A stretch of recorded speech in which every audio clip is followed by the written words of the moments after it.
Good morning, everyone. Live from our newsroom here at Fox 5 DC. It is Thursday, December 20th.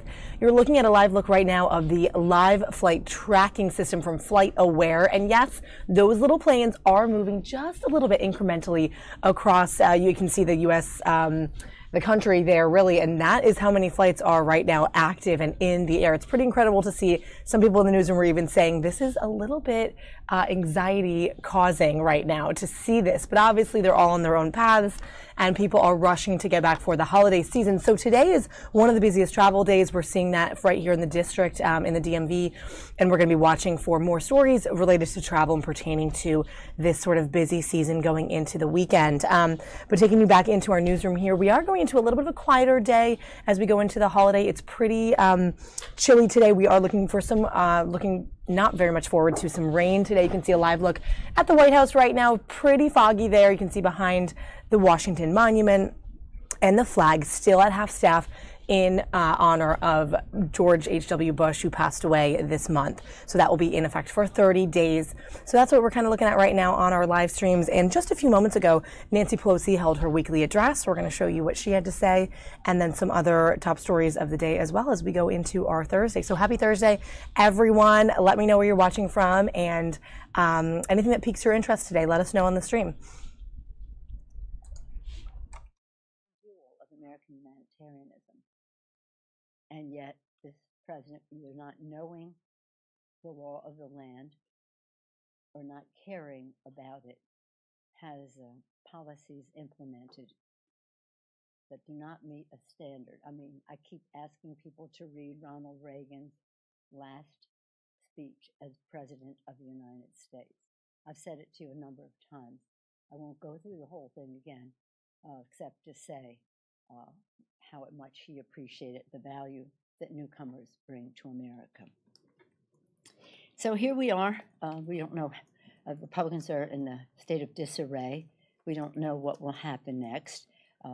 Later, and after some things happen, I'll come back and talk to you about the continuing resolution and where we will go from here. But for now, I'll take questions on these other subjects. Yes, ma'am. Madam Leader, is there any circumstance that there seem to be some discussions ongoing on the floor of the House right now among Republicans around trying to pass this short-term funding bill? They're discussing adding wall funding. There's also potentially adding disaster funding. Is there any situation you think Democrats could support beyond a clean continuing resolution? It depends on what they have to say, but not wall funding. I mean, I think we've made that clear. Was not clear? Yeah, no, I mean, we'll see what they come up with. In terms of disaster assistance, we'll see. But in terms of wall funding, that's a non-starter. I think they know that. Yes, Nancy. Have you gotten any assurances from the White House or the president himself that he will sign this spending resolution? I don't know that anybody ever has any assurances from the White House on any subject, including this one. This. Thank you, Madam Leader. Is your side prepared to deliver the votes that they say, like they did on some of these other major pieces of legislation? Sandy, they say, hey, we can only get 50 people to vote for this. Can your side carry the rest of the freight, even if you're in the minority? Has that question been asked? Are you talking about the current continuing resolution? Yes, or any variation if this, morphs in the next. Well, it depends on what you're talking about. On the current, yes, on the current version, we're prepared to not only support the resolution, but to support the rule, because that's what they'll try to do, is bring down the rule. By the way, they have a lot of people who are missing, who are absent here, so they never did have the votes for their wall, but they now don't even have a full complement of members here. Yes, ma'am. Pelosi, Donald Trump just tweeted that if he doesn't get any sort of wall funding this time around, he may look at the infrastructure bill going into the next Congress. What are your thoughts on that? Well, I believe the president wants to do an infrastructure bill. I don't know that he'll throw a tantrum over it when he sees what the bill might be. We've talked in a very positive way. Almost every conversation I've had with him since he's been president has almost every, not every, but almost everyone has included how we can work together on infrastructure. It's something the country wants very much. It's something he promised in the campaign. So if he's keeping campaign promises to the letter, he probably would want to get to work on it infrastructure bill. Again, this is, I think, whimsical on the president's part. He has a whim that he might not sign it. Let's get the bill first and then have a discussion as to what happens to it next. Yes. Yes, Can you ma'am. describe a little bit of what this negotiation has been like? Speaker Ryan cancels his press conference. He gets called by the president, has to step out of a meeting. Are you under the impression that this is a negotiation? Is this a momentary blip, and then you'll head to the floor and pass a bill? I mean, what do you think is happening here? Well, I don't really want to make any characterizations because we're right in the middle of a sort of a meltdown on the part of the Republicans. You just really have to ask them. From our standpoint, we had bipartisan support for 6 bills. Working together, House and Senate, negotiating 6 bills that could come to the floor. And then the 7th bill would be a continuing resolution of the funding for last year. We had that opportunity. We offered it. Leader Schumer presented that when we were in the Oval Office to the president and said, let's just go down this path. If you don't want to go down that path, we can pass all 7 bills under a continuing resolution until the end of the fiscal year in both cases. The president rejected that. We said it is unthinkable that we would have a shutdown, so we agreed to this February date that Senator Shelby worked on and others. And so this is a path. Now they're having a breakdown over this, but we're not in the negotiations in what they're doing right now, but that's how we got to where we are. Yes, ma'am. You're the first female speaker, and you're about to work with the largest incoming class Isn't of that women exciting? freshmen. That was And exciting. my question is, what can they learn from you, and what can you learn from them? Well, we all learn from them because they're the new class, and every time a new class comes, we always say, here they come. Who among them will lead in this body? Who among them will run for other office? Who among them could be president of the United States? They bring the fresh from the trenches energy that is so useful to the Congress. They learn from us how Congress works. They have an impact on it to make change as to how Congress works. But it's a pretty exciting engagement, even more so now when we have such a large class that is transformative. We have 64 Democrats in our class, 43 who are, maybe 65, we'll see, but 43 new Democrats who replaced Republicans in the Congress. And many of them are women. We'll have up to 95 women on the Democratic side in the House. It's a decision we made a long time ago to grow that number. When I came, there were 12 women on the Democratic side, 11 on the Republican side. And we said, this can't be out of 435 people.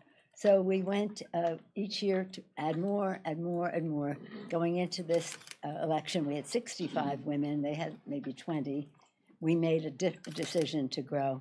And now this election, women marched, women ran, women voted, women won 95. Pretty exciting. On the House Democratic side alone, over 100 between us and 120 or 30 when you include the United States Senate. So again, over 95, about 40%, at least 40% of our caucus, House Democratic caucus, are women. Over 60% are women, people of color, and LGBTQ community members. So that beautiful diversity is our strength. Our unity is our power, and we'll learn how we will work together with the constant reinvigoration of a new class.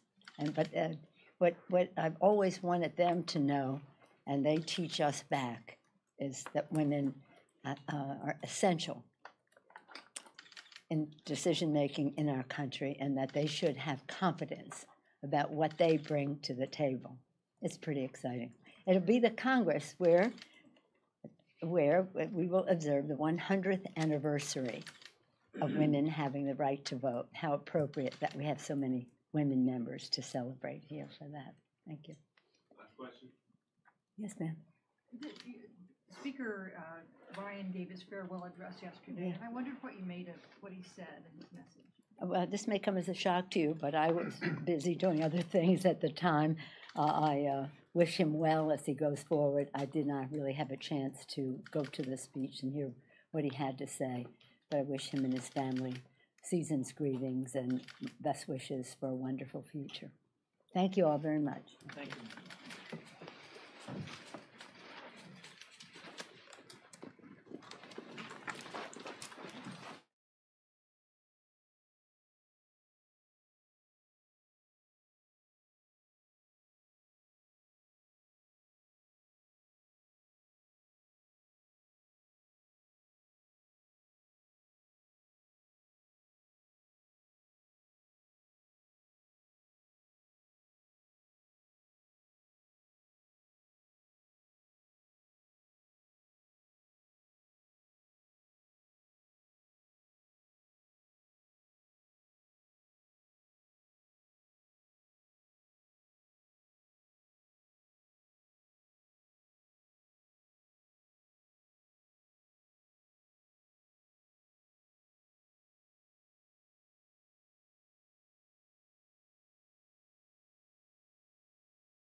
May start moving on this pretty quickly today. The House may sign off on this measure and send it over to the White House well ahead of the Friday deadline.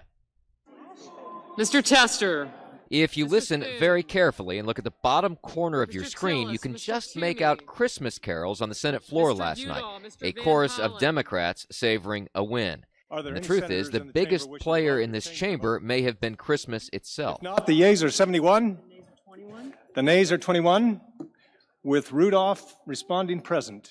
The Senate ultimately signed off on a plan to reject the president's call for a border wall and continue government funding as is on a temporary basis through February 8th. Today, it will be the House's turn.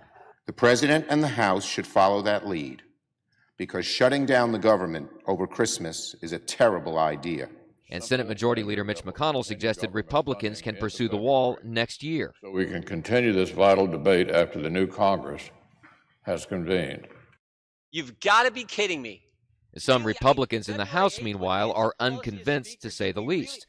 After all, Democrats will control the House next year, making wall funding an even steeper hill to climb. While the White House has said the president is open to this short-term deal, some are urging the president to veto a funding bill that doesn't have wall funding. Mr. President, we're going to back you up. If you veto this bill, we'll be there. But more importantly, the American people will be there. They'll be there to support you. We'll see what the president decides to do, but this is very likely to resurface as a big issue in the 2020 campaign. In Washington, Doug Luzader, Fox News. Speaker Paul Ryan's leaving Washington at just 48 years old when many expected he would be the future of the Republican Party. But after 20 years in Congress and 3 years as Speaker, Ryan says he's had enough. I never wanted to become Speaker. I was just a policy guy. I like to think I still am. Major tax reform passed last year is at the top of his legacy. This is something I worked on literally my entire adult life. And it's something that will help improve the lives of people for a long time to come.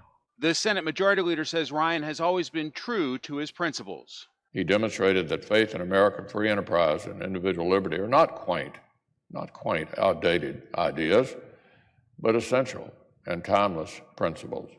Ryan frequently blasted the Obama administration for lacking fiscal discipline, but critics note next year's deficit's expected to soar to nearly $1 trillion. Democratic Whip Steny Hoyer told reporters today fiscal irresponsibility will be part of his legacy. As Mitt Romney's running mate in 2012, their ideas on tax policy were a prime target.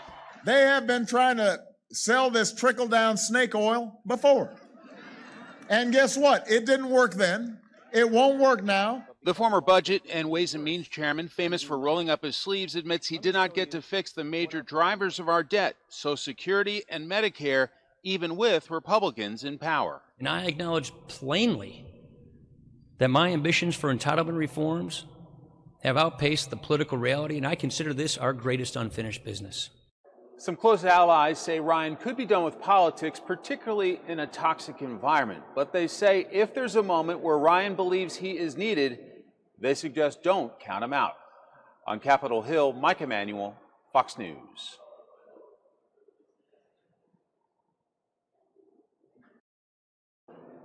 House Speaker Paul Ryan says farewell to Congress after 20 years. I'm Mike Emanuel on Capitol Hill. I'll have that story coming up. Back in his mother's arms, likely for the final time. A Yemeni mom touching down in California Wednesday night to say goodbye to her dying son, following a nearly year-long battle to be allowed into the U.S.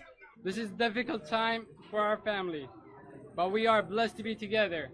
2-year-old Abdullah Hassan was born with a genetic brain disorder that causes weekly seizures. He's been getting medical treatment at a children's hospital in Oakland for the past month and is on life support.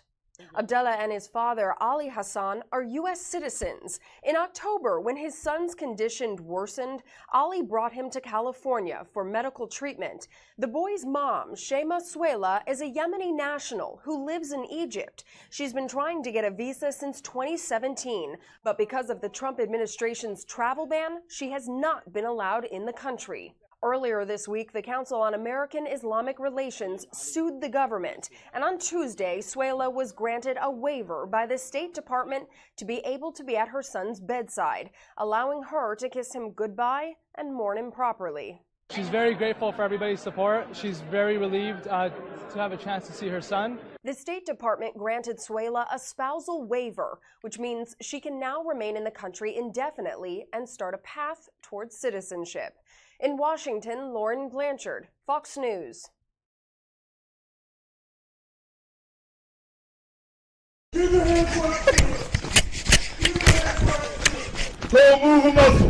Police say they will search high and low for criminals. This time, 20 feet in the air.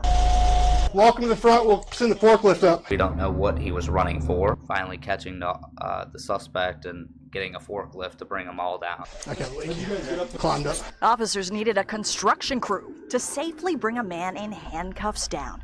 Police called a head-scratching chase and capture. Dangerous for the suspect, the officers, and the public on the roads. On the night of the 7th on Buford Highway, officers tried to pull over the black Chrysler Town and Country, but it took off.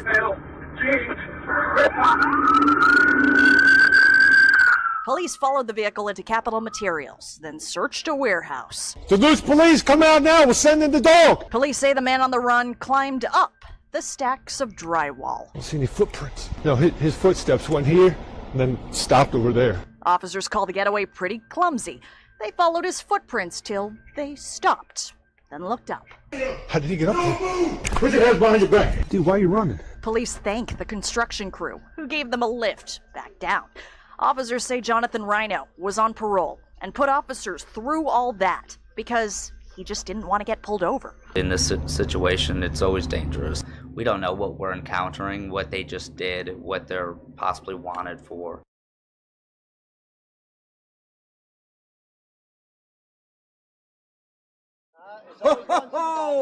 Each year, the Phoenix Police Department looks forward to a visit at Hacienda Healthcare.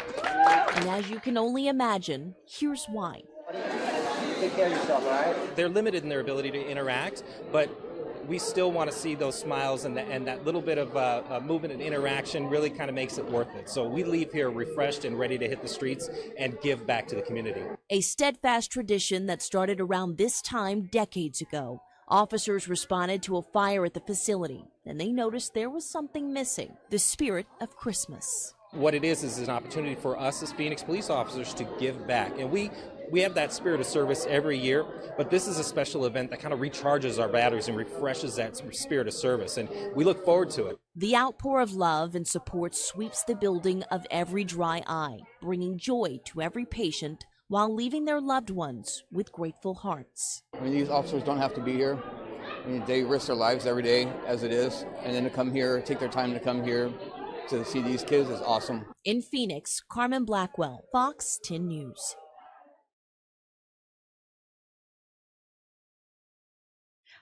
Is what we call PAPA, the Pandemic and All Hazards Preparedness and Advancing Innovation Act.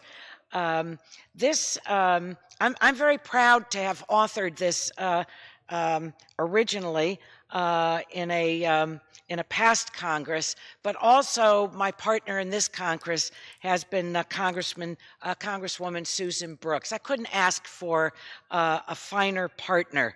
The legislation really reflects months of negotiations and compromise reached by both the House and the Senate, and the bill makes important updates to the over-the-counter, as I said, over-the-counter monograph program. What we're considering in terms of this particular bill, it's an update, and it directs federal agencies to respond to new and emerging threats and strengthens our nation's existing preparedness and response programs. This has a great deal to do with our national security, and that's why it's so important.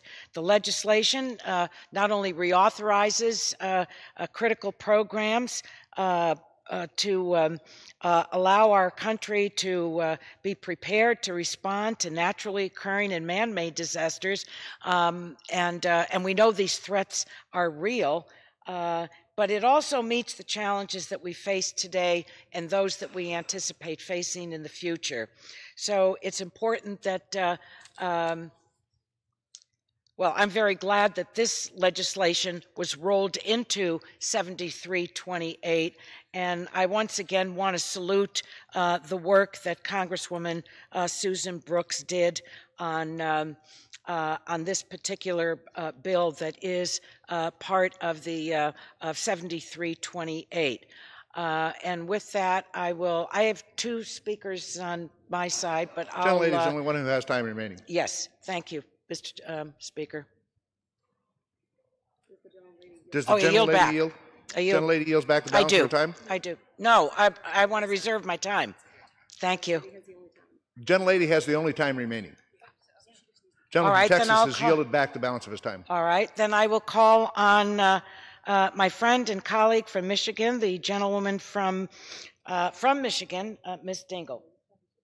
How much time does the gentlelady yield? 2 minutes. Gentlelady is recognized for 2 minutes. Thank you, Mr. Speaker, and I thank my colleague for recognizing me. I rise in strong support of H.R. 7238, and I thank all of my colleagues for the very hard work that's gone into this. This important bill reauthorizes the Pandemics and All Hazardous Preparedness Act, and it also gives the FDA revenue and authority to improve their oversight of the over-the-counter drugs. Although the hour is late, I am very glad we are sending this bill to the Senate today, and I urge my colleagues to quickly pass this bill before the 115th Congress expires. I know we all want it to expire, but we can do some good things before it does. Today, 60% of all medicines sold in the U.S. are over-the-counter, yet the FDA has only 18 full-time employees overseeing that entire market. That's not reflective of the way that our healthcare systems run, and it is putting patients at risk every single day. Our bill reforms the system for the better by creating a new user fee program to give the FDA resources it needs to improve public health and allows the agency to update O2C monographs by administrative order rather than the ineffective rulemaking process we have been watching. This will be a big win for patients who will benefit from the improved safety of their products, as well as the industry, as they'll have a reliable pathway to bring new innovative products to market. We haven't seen a new sunscreen on the market in more than a decade. I want to thank all of my colleagues on both sides of the aisle and the Energy and Commerce Committee for all of the time and the effort they put into this legislation. And I especially want to thank Kim Tresiak of the committee staff for all of her hard work. Let's get this done before we go home for the holidays. I urge my colleagues to support H.R. 7328 and yield back the balance of my time. Gentlelady from California. Thank you, Mr. Speaker. At this time, I'd like to recognize our colleague from Colorado, Ms. DeGette. For how long? 2 minutes, Mr. Gentlelady's Speaker. recognized for 2 minutes. Thank you, Mr. Speaker. Today, we have an opportunity, as well as the wonderful items in this bill that Mrs. Dingell talked about, to make long overdue reforms to the way that the Food and Drug Administration reviews over-the-counter medicines. Nearly 7 in 10 parents report giving their children an OTC medicine to help treat a sudden medical symptom. Similarly, 81% of adults use OTC drugs as a first response to a minor ailment. Despite the widespread use of these medicines, though, the FDA is forced to use a cumbersome and archaic monograph pathway for review and approval.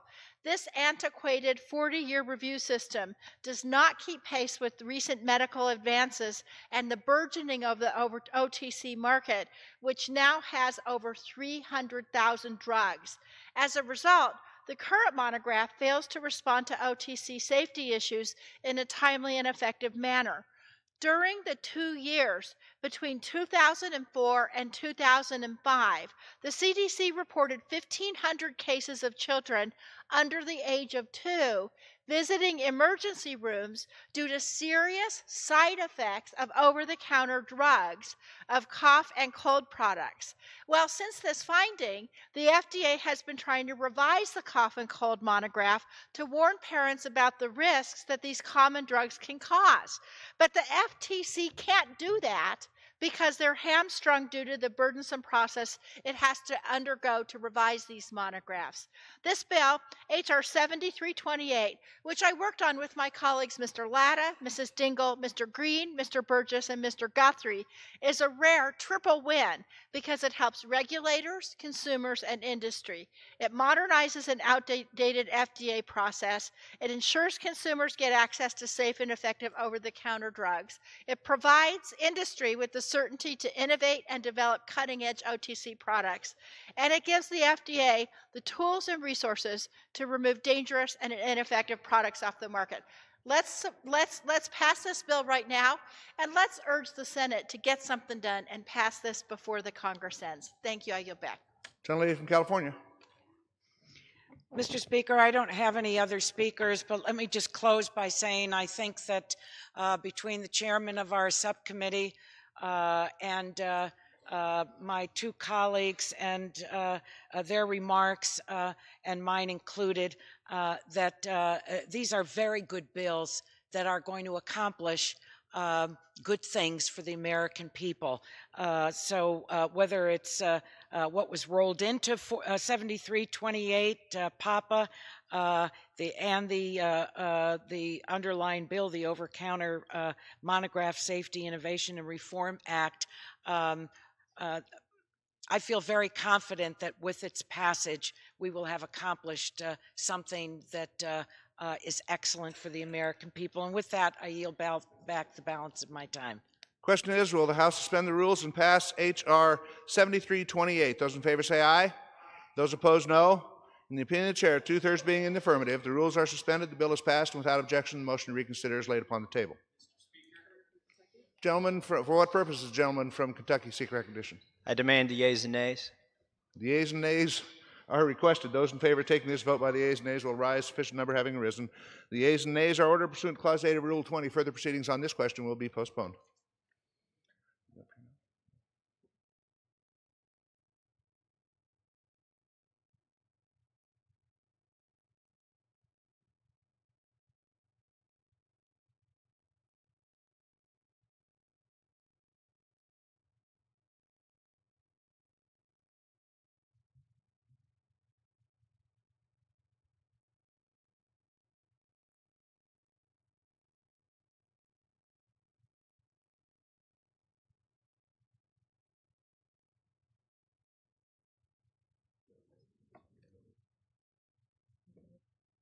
For what purpose does the gentleman from Georgia seek recognition? Thank you, Mr. Speaker. I move to suspend the rules and concur with Senate Amendment to H.R. 5075, the Ashanti Alert Act of 2018. Clerk will report the title of the bill. H.R. 5075, an act to encourage, enhance, and integrate Ashanti alert plans throughout the United States and for the other purposes. Senate Amendment. Pursuant to the rule, the gentleman from Georgia, Mr. Collins, and the gentlewoman from Texas, Ms. Jackson Lee, each will control 20 minutes. Chair recognizes the gentleman from Georgia. Thank you, Mr. Speaker. I ask unanimous consent that all members have 5 legislative days within to revise and extend their remarks and include extraneous materials on H.R. 5075 currently under consideration. Without objection. Thank you, Mr. Speaker. Mr. Speaker, I strongly urge my colleagues to support H.R. 5075, the Ashanti Alert Act of 2018. This bill directs the Department of Justice to establish a national communications network, the Ashanti Alert Communications Network, to support the regional and local search efforts for missing adults. It fills the gap between the Amber Alert and the Silver Alert, and I want to thank Congressman Scott Taylor for championing this bill. And with that, I reserve. Gentleman reserves his time. Gentlelady from Texas. Let me thank the gentleman. This is H.R. 5075, the Ashanti Alert Act of 2018. I rise to support the Senate amendment to H.R. 5075, the Ashanti Alert Act of 2018. This bill seeks to establish a national communications network to help locate missing adults by providing assistance to state, tribal, and local search efforts. This bill would initiate, facilitate, and promote Ashanti Alert plans in coordination with states, Indian tribes, units of local government, law enforcement agencies, and other concerned entities with expertise in providing services to adults. I was pleased when we initially passed this bill last September, and I'm even more pleased with the Senate amendments.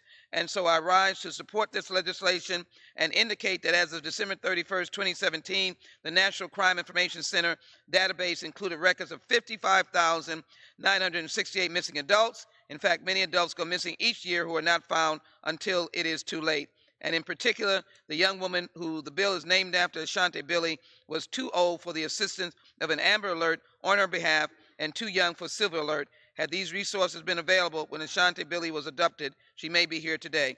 I enthusiastically support this legislation, and I reserve my time. Gentlelady reserves her time. Gentleman from Georgia. Thank you, Mr. Speaker. I just urge adoption of H.R. 5075 and yield back my balance of my time. Gentleman yields back. Gentlelady from Texas. I yield back the balance of my time and urge adoption. I yield back. Gentlelady yields her time. The question is, will the House suspend the rules and concur in the Senate amendment to H.R. 5075?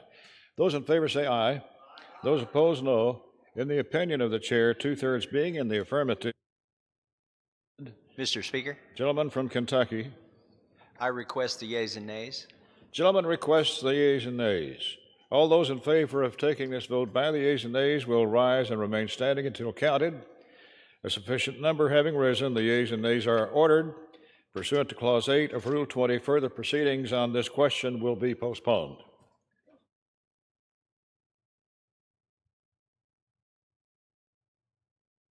Purpose does the gentleman from Georgia seek recognition? Mr. Speaker, I move to suspend the rules and pass H.R. 7093, the Clean Up the Code Act of 2018. Clerk will report the title of the bill. H.R. 7093, a bill to eliminate unused sections of the United States Code and for other purposes.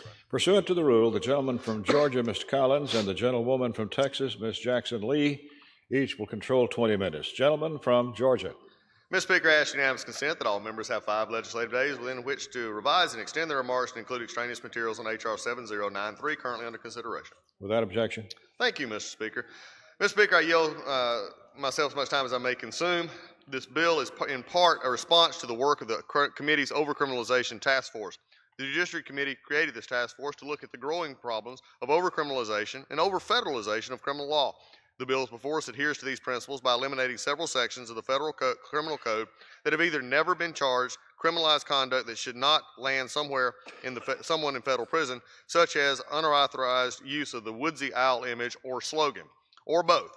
This is a sensible, good government measure, and I urge my colleagues to support it. I would also like to thank the gentleman from Ohio, Mr. Shabbat, for his work on this bill and reserve the balance of my time. Gentleman reserves his time. Gentlelady from Texas. Speaker, I ask to speak for such time as I might consume. Without objection. Gentlelady is recognized. I thank you. I join with the manager of the bill to support H.R. 7093, the Clean Up the Code Act, as a measure that takes a small step toward addressing the problem of overcriminalization as a result of the hard work of the Overcriminalization Committee, of which we look forward to continuing in the next Congress. This bill repeals several criminal penalties for violations that do not involve serious wrongdoing, or at least not serious enough to warrant criminal prosecution and the consequences of a criminal record. For example, this bill repeals laws that make the unauthorized for-profit use of the Smokey the Bear and Woodsy Owl characters punishable by fine and or imprisonment for up to 6 months. The conduct that these laws are designed to deter or punish simply do not merit criminal sanctions. We are grateful for the Clean Up the Code Act, and I ask my colleagues to support H.R. 7093. I reserve my time. The lady reserves her time. Gentleman from Georgia.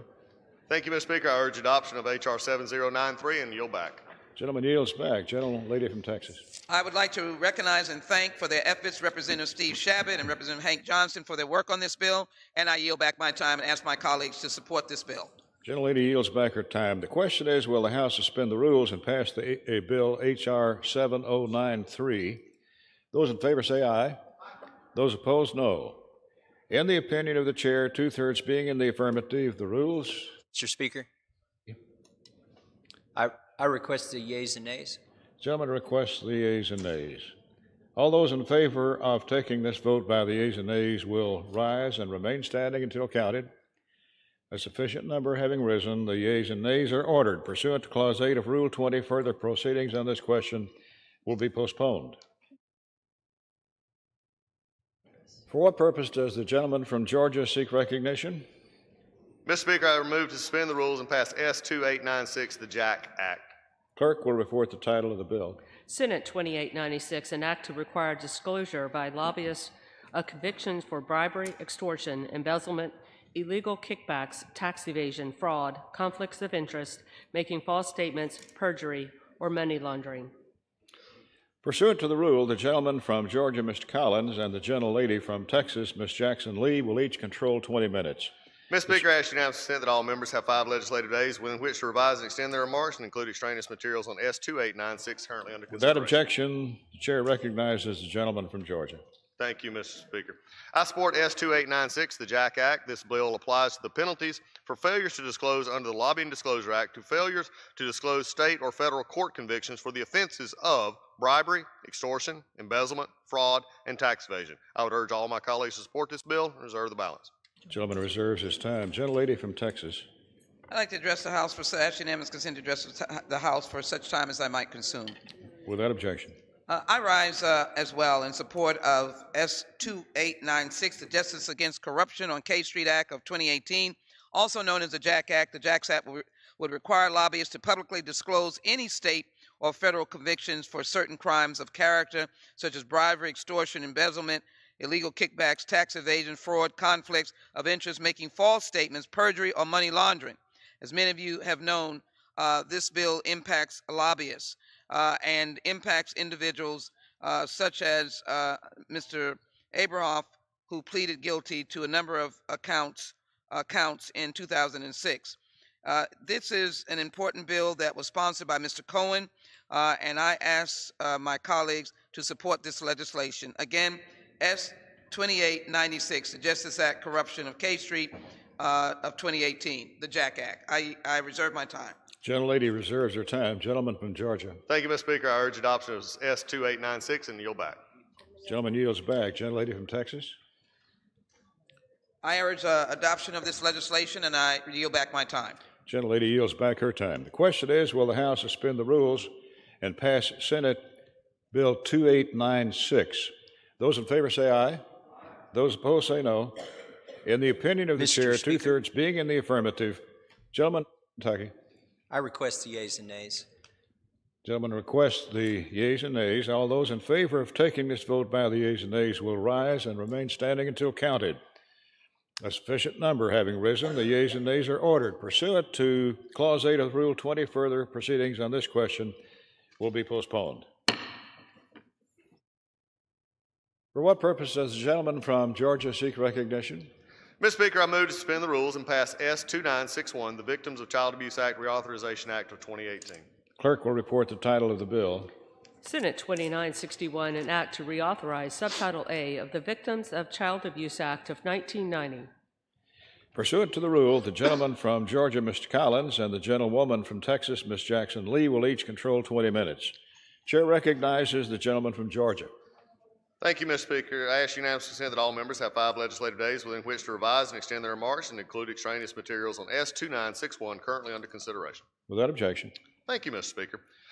Mr. Speaker, this legislation takes a number of positive steps to protect children. For example, it reauthorizes the appropriation of federal grant funds until 2023 for the Department of Justice programs to prevent child abuse and assist victims of such crimes. In doing so, the bill also provides important liability protections for mandatory reporters such as and including pediatricians, educators, and law enforcement. This will protect these individuals from criminal and civil liability for not just reporting suspected child abuse, which they are mandated to do, but also for assisting with investigations of suspected child abuse. Mr. Speaker, as a father, I can think of no greater responsibility than protecting the most vulnerable among us, our children. I'd urge my colleagues to support this legislation and reserve the balance of my time. I'm going to reserve the balance of his time. Gentlelady from Texas. Mr. Speaker, I ask to address the House for such time as I might consume. Without objection. I rise in support of S. 2961, the Victims of Child Abuse Act reauthorization. This bill updates and reauthorizes this important law so that we can better prevent and address child abuse in our communities. This is a very important legislation just for the fact of the number of children that are abused. In my own community in Texas and in the city of Houston, we've had some atrocious cases. One just reported in our newspaper of a 5-year-old under a stairwell, locked, laying flat on his back, weighing 70 pounds with no food and water by two parents, abused by two parents, the stepchild of one of the parents. What a horrific and horrible life. The Administration for Children and Families reported that over 4.1 million referrals for 7.4 million children were made to Child Protective Services in the United States in 2016. Our federal government must provide resources to ensure that these cases are carefully, compassionately, and comprehensively addressed at the local level. This bill recognizes the sensitivity of these issues and helps integrate social services, mental and physical health care, and law enforcement. With the resources and legislative updates in this bill, child advocacy centers can extend their outreach to underserved communities and expand programs such as offering longer-term counseling. I want to thank Representative Poe and Costa here in the House and Senators Blunt and Coons in the Senate for leadership on this issue. I reserve my time. Gentlelady reserves her time. Gentleman from Georgia. Thank you, Mr. Speaker. And again, I just want to emphasize it couldn't be a better day for this, especially with the First Step Act and the things we're moving forward on criminal justice. And I join my friend from Texas in saying this is a good bill and urge adoption and also yield back. Gentleman yields back. Gentlelady from Texas. Yes, Mr. Speaker, I would like to add a number of letters into the record dealing with S756, a letter from the ACLU, ask unanimous consent. Without objection. A letter from the Judicial Conference of the United States. Without objection. And a letter from the Center for American Progress. With that, I ask my colleagues to support S2961 to save our children, and I yield back my time. Gentlelady yields back her time. The question is, will the House suspend the rules and pass Senate Bill 2961? Those in favor say aye. Those opposed, no. In the affirmative of the chair, 2/3 being in the affirmative. Gentleman from Kentucky. Mr. Speaker, I request the yeas and nays. The yeas and nays are requested. All those in favor of taking this vote by the yeas and nays will rise and remain standing until counted. A sufficient number having risen, the yeas and nays are ordered. Pursuant to Clause 8 of Rule 20, further proceedings on this question will be postponed.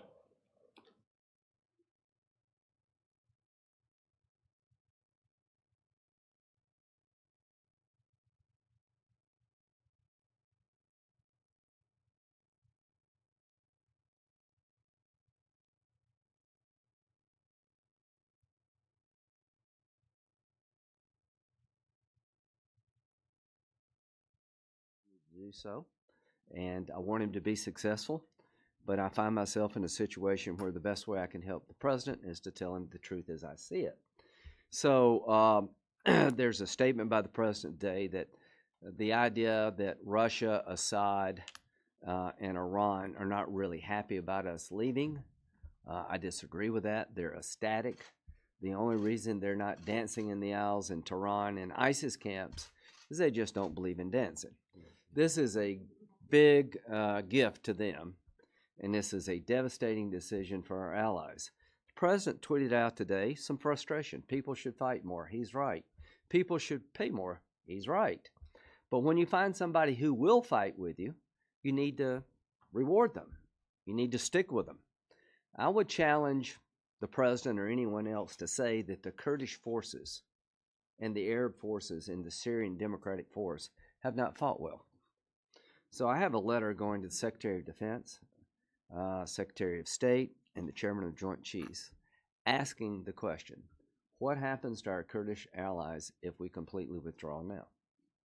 What happens to the approximately 700 foreign fighters in Syrian Democratic Forces control who are all hardened jihadists from Europe? We need answers to these questions.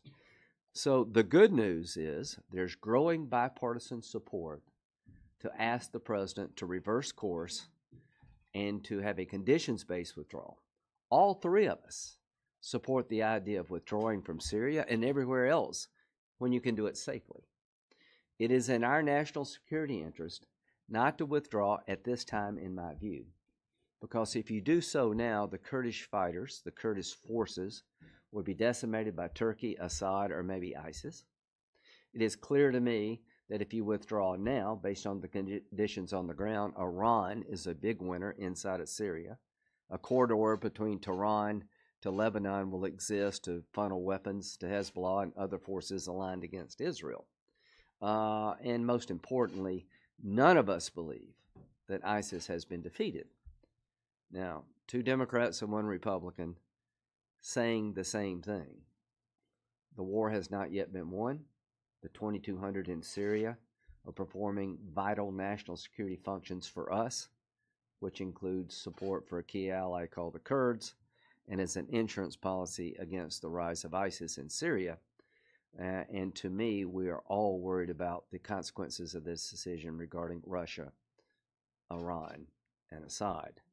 So this resolution, the resolve clause, basically asks the president to reverse course, make any future decisions on withdrawing from Syria based on conditions on the ground after consulting with his national security team.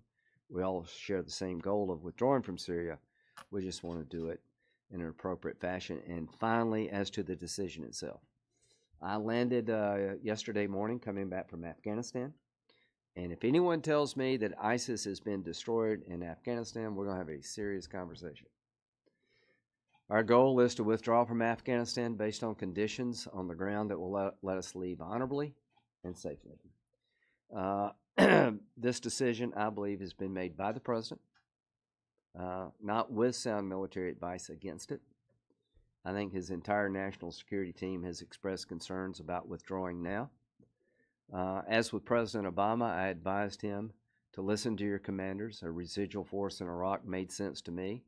And I told him, I'm a Republican, you're a Democrat, but you'll get a lot of support from Senator McCain and myself if you follow the advice. Unfortunately, he did not. The rest is history. As to President Trump, I will help you any way I can, wherever I can. But because you're a Republican, I'm not going to ignore what I believe. I'm going to give you an honest evaluation. I was willing to support a Democrat if he followed sound military advice. I'm willing to fight a Republican if he don't. This is not about me. It's not about my 2 colleagues here. It's about our nation. And I don't want to hear any more about how much we love our troops. We all love our troops. And if you go talk to them, you will find out very quickly they understand why they need to be in Syria. They're all volunteers. They don't want to leave until the job's done. Do they miss their families? Yes. Have they suffered? Yes.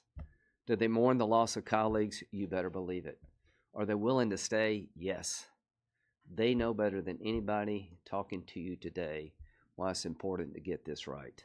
They have a high opinion of our Kurdish allies. I was in Syria just a few months ago, and I can tell you right now the Kurds have done a wonderful, fantastic job of being aligned with the United States, and our military advisors on the ground said, without equivocation, of all the people we partnered with, this has been our best, most reliable partner.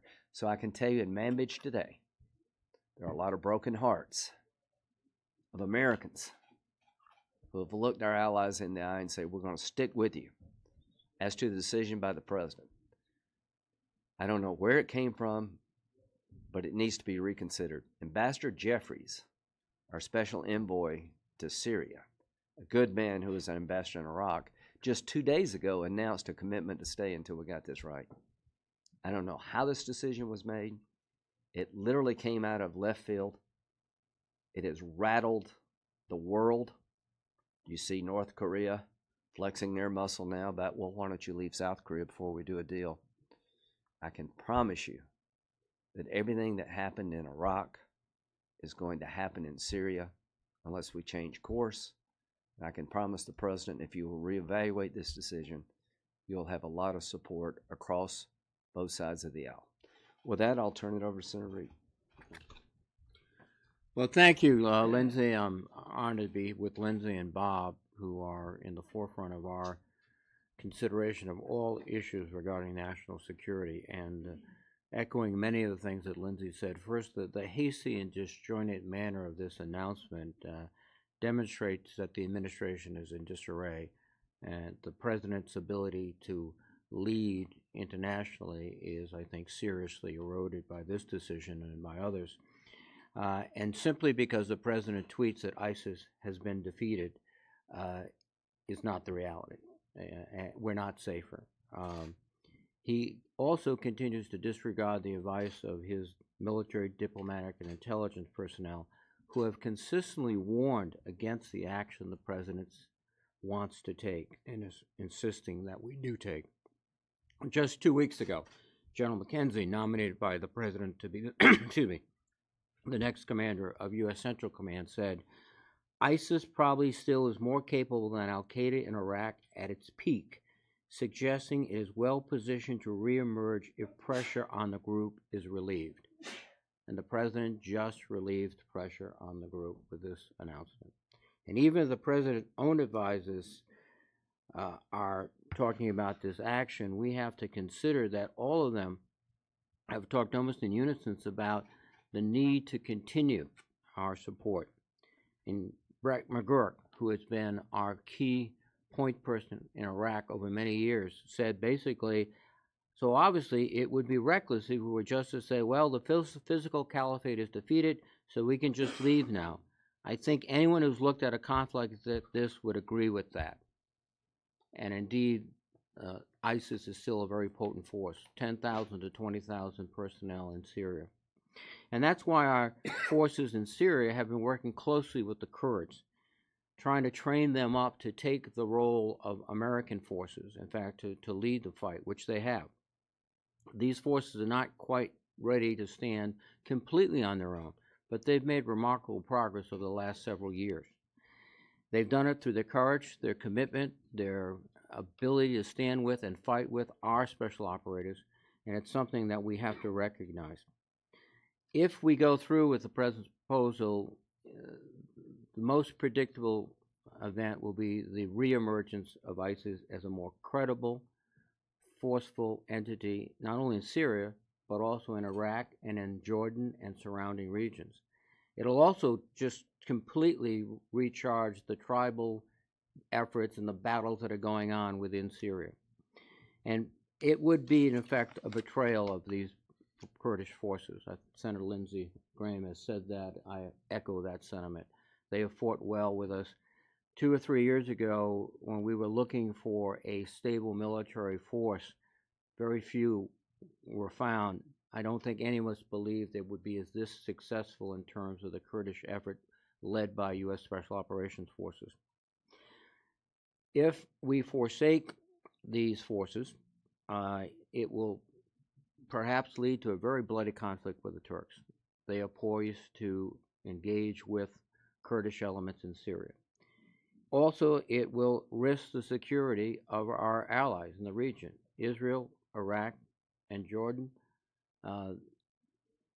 I have no doubt that Assad and his minions will try to negotiate some deal and just send the message that ISIS, if you go east to Baghdad, you can do anything you want. Or if you go south to Jordan, you can do anything you want. That type of reaction would be extraordinarily detrimental, not just to Syria, but to Iraq and to Jordan. So we're looking at a serious risk of significant escalation. We're looking at a failure to grasp the simple lessons of history. You know, we did remove forces from Iraq, and ISIS constituted a fighting force that was so capable it overwhelmed the Iraqi forces and took Mosul and was on the verge of taking even more territory until we began a counteroffensive, which has been successful. But they're going to do the same thing going forward. We have to work very hard for a diplomatic solution. One of our key points of leverage in this diplomatic solution is our effective forces in Syria. Our special operators working with Kurds, working with Syrian Arabs that do not want to be minions of Assad. If we have that leverage, we can get to Geneva, get to some settlement that will allow us, under conditions that are appropriate, to leave the battlefield. We're not there yet, and this action will undermine those efforts, I think, decisively. So I would join my colleagues in urging the President to consult with his U.S. military leaders, to take the advice of the experts, and to keep faith with our partners on the ground, and to reverse this decision. Thank you. Well, thank you. I'm pleased to join with two of the most significant national security voices in the Senate in common cause here. I think that Christmas came early to Russia by a series of decisions the President has made. One, obviously, on this withdrawal unilaterally and in a way that is without any strategy whatsoever onto a whole host of national security questions that have been enumerated by my two colleagues here. Secondly, with the lifting of the designation of Rusal and other Russian companies at a critical time where I'm not sure that Deripaska's ability to influence those companies is still not a reality. And then thirdly, with our total lack of action as it relates to what happened in the Kerch Straits in Ukraine and what is happening with Ukrainian Navy personnel that are under arrest and being treated as prisoners without consulate abilities to visit. It's a trifecta for Vladimir Putin at a time in which it also sends a global message that are real concerns. And so from my perspective, having listened to parts of Putin's 4-hour end-of-the-year news conference, I can see him already prodding President Trump about, well, I applaud you for leaving in Syria, but you also said that you should leave in Afghanistan. Why don't you leave in Afghanistan? You've been there 15 or 17 years. I can see him already prodding the president. This is dangerous. This is not just simply an error, it's dangerous. And let me just speak to that a little bit.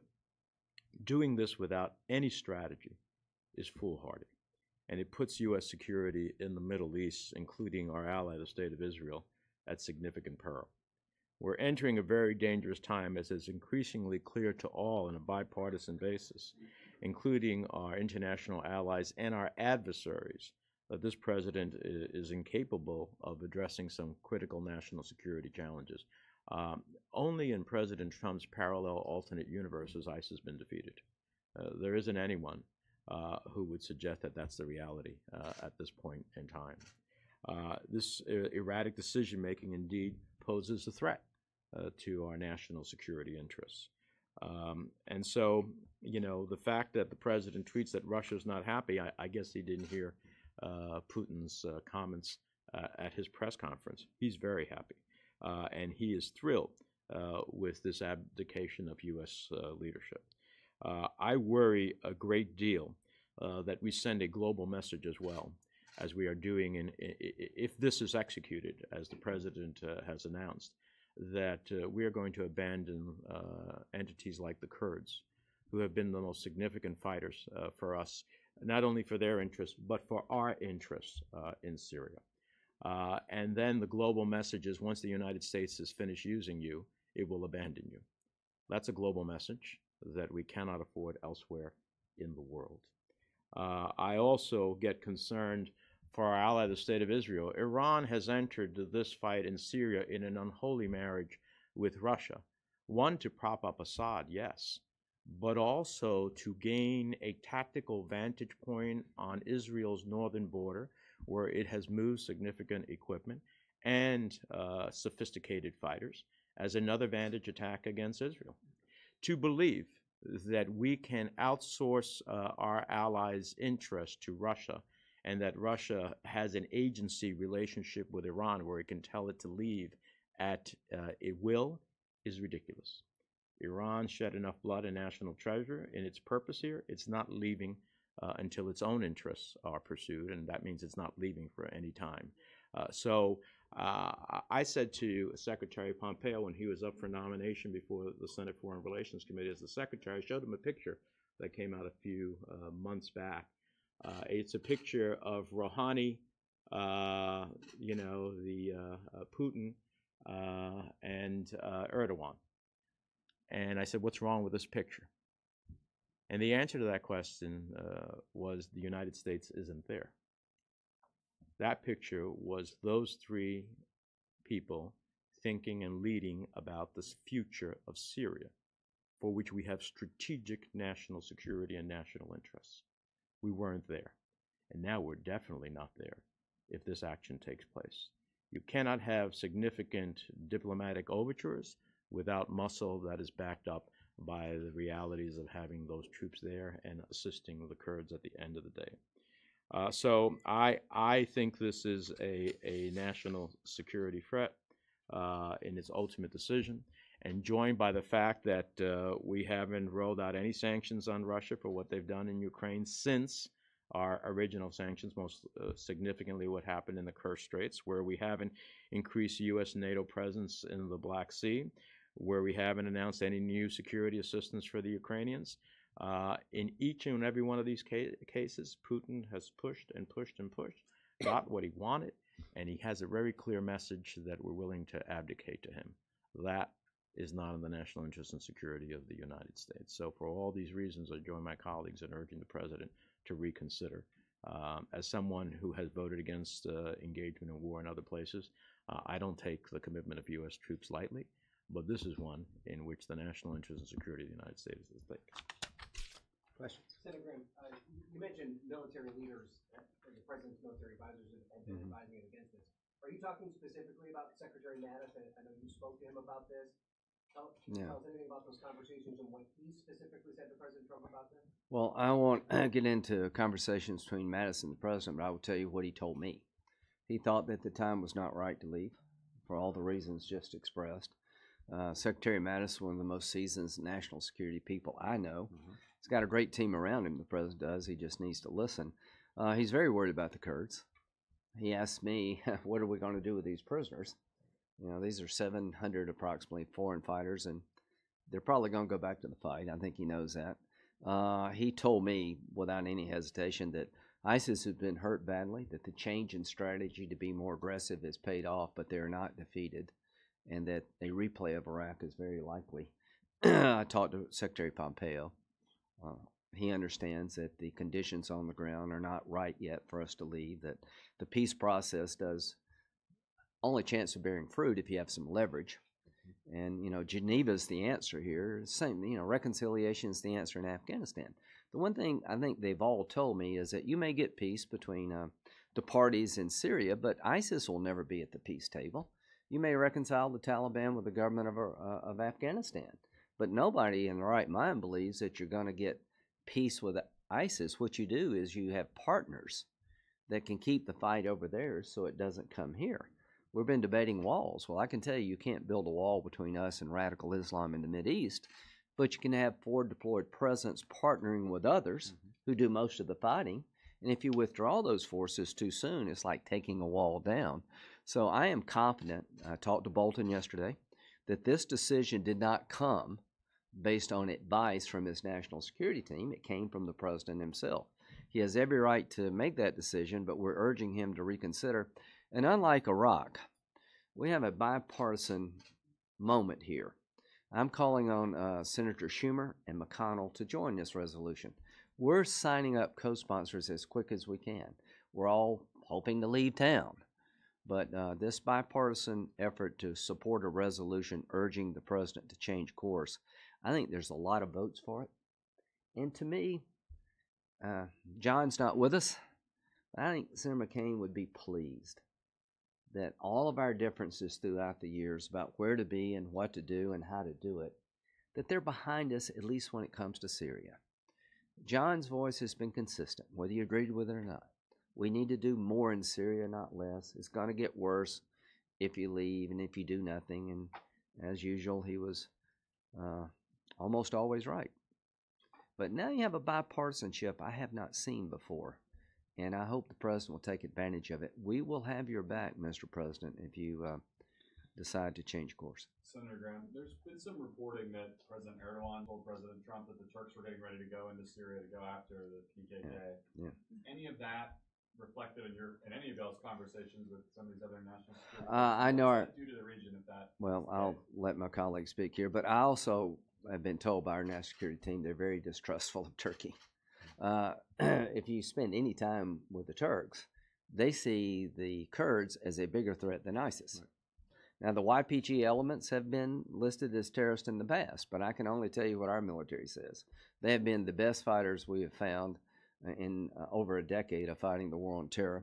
They're an indispensable partner, and their fate is very much at risk here. And there is concern that Turkey will move down. The only reason they haven't come down yet, we've been around Manbij. The day we leave, it's going to be open season on every Kurd who supported us, and they're going to get hit by at least three sides. Turkey is out to get them because they consider them a bigger threat than ISIS. Assad considers them an effective fighting force that he will want to destroy so he can keep his hold over Syria, and he will be joined in that effort by Iran.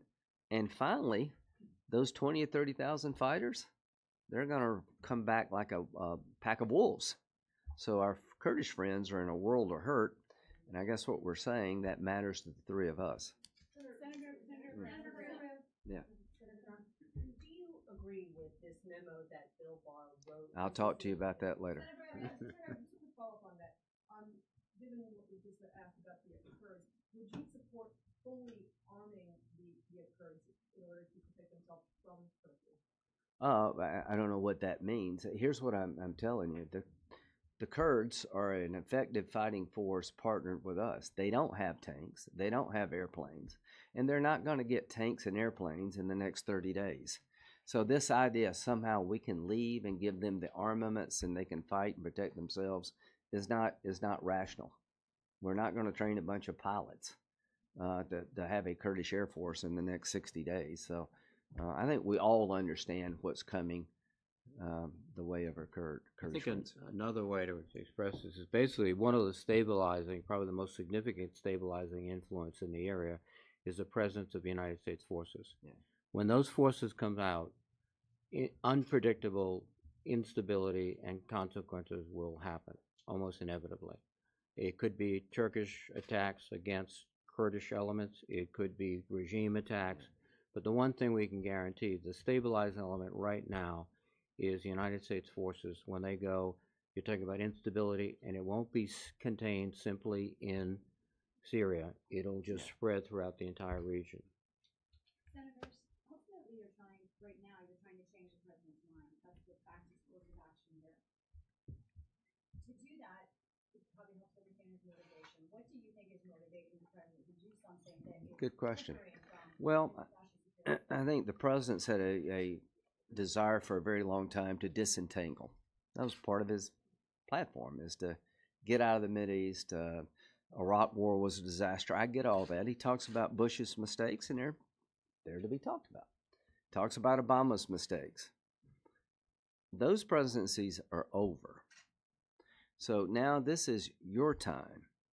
And I guess what we're saying is, as hard as it is for a Democrat to work with Trump, they're willing to do it.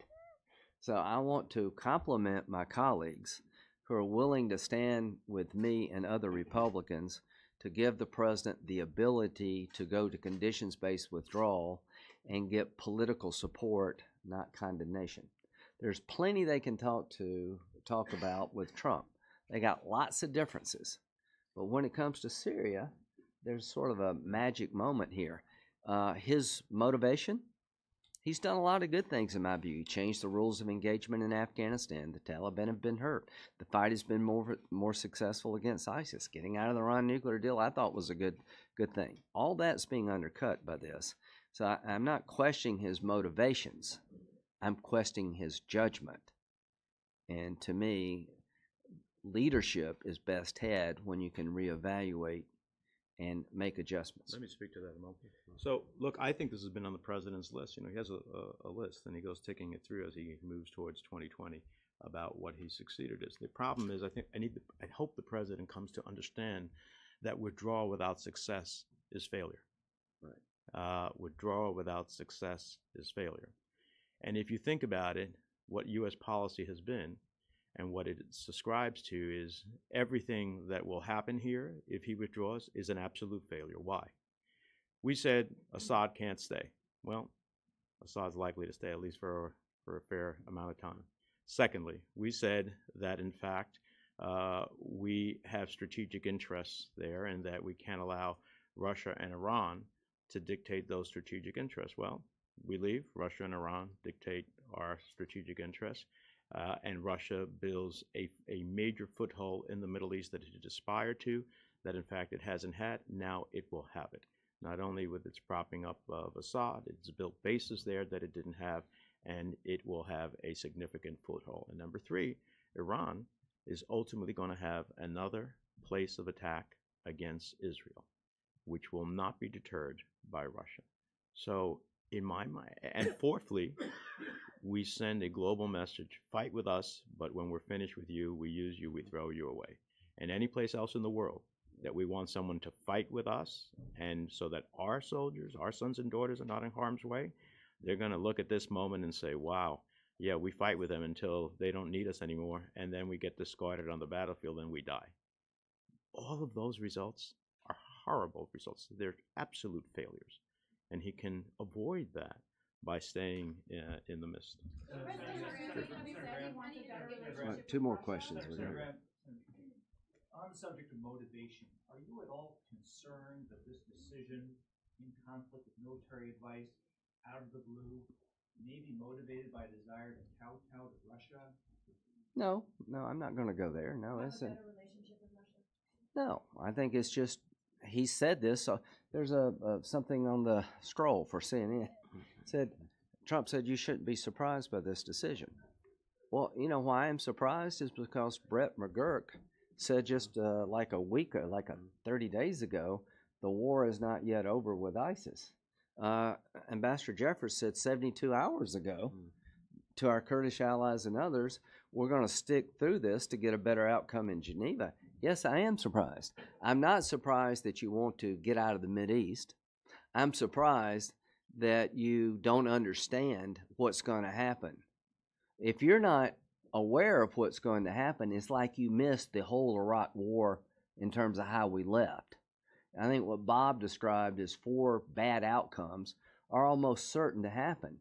So what I am surprised is that after having told the Kurds and everyone else less than 48 hours ago, 72 hours ago, we're not going anywhere, we're going to get a good outcome in Geneva, from your envoy to Syria, having the guy on the ground who's been looking at Iraq and Syria for years say, we have not yet won the fight, having your own Secretary of Defense say they will come back if we leave. Yeah, I am really surprised that you would do this in light of all of that.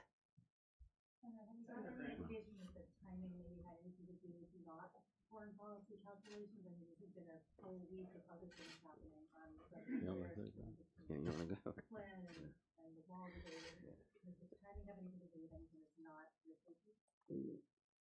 Well, the process of making this decision was not what you would expect.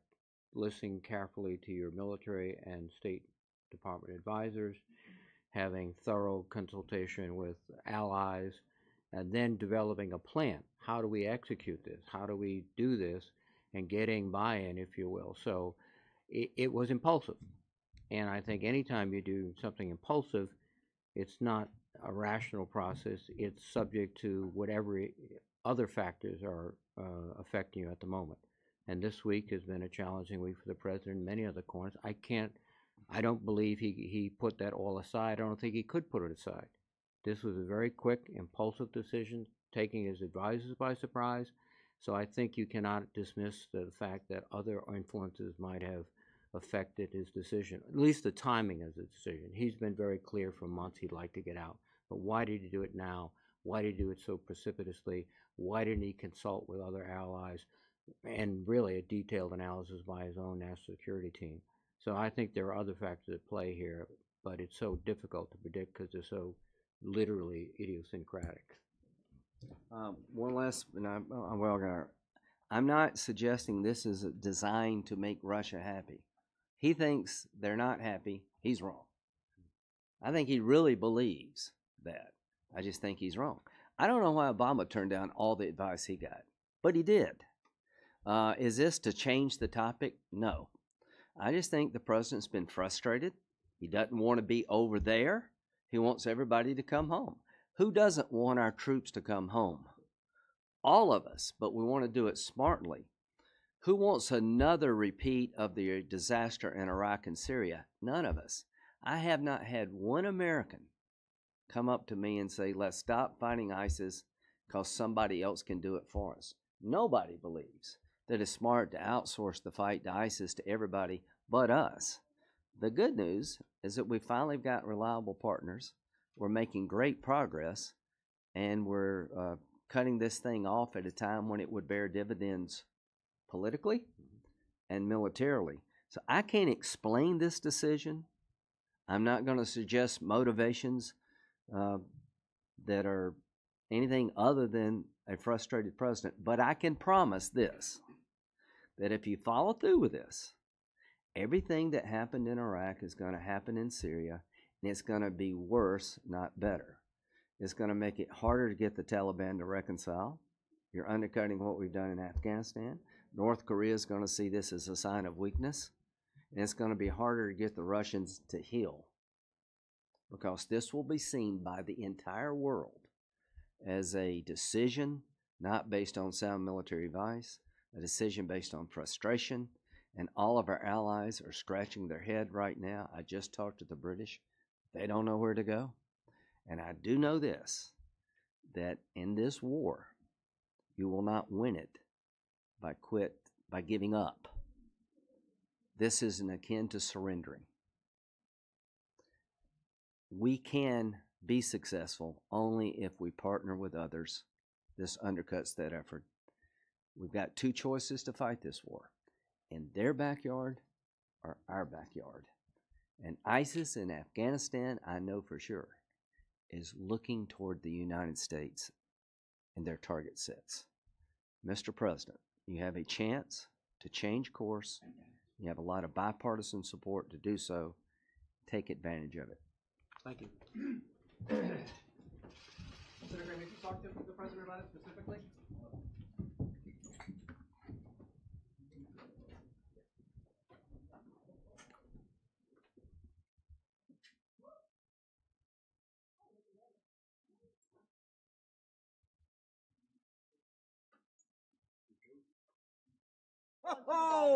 Each year, the Phoenix Police Department looks forward to a visit at Hacienda Healthcare.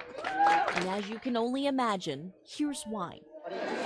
Take care of yourself, all right? They're limited in their ability to interact, but we still want to see those smiles, and that little bit of movement and interaction really kind of makes it worth it. So we leave here refreshed and ready to hit the streets and give back to the community. A steadfast tradition that started around this time decades ago. Officers responded to a fire at the facility, and they noticed there was something missing: the spirit of Christmas. What it is an opportunity for us as Phoenix police officers to give back. And we have that spirit of service every year, but this is a special event that kind of recharges our batteries and refreshes that spirit of service, and we look forward to it. The outpour of love and support sweeps the building of every dry eye, bringing joy to every patient while leaving their loved ones with grateful hearts. I mean, these officers don't have to be here.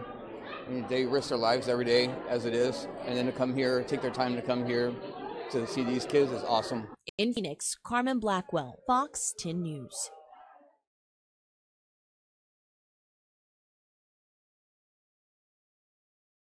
Thank you. You basically saved my life. A huge thank you to cardiologist at Joe DiMaggio Children's Hospital. You're welcome.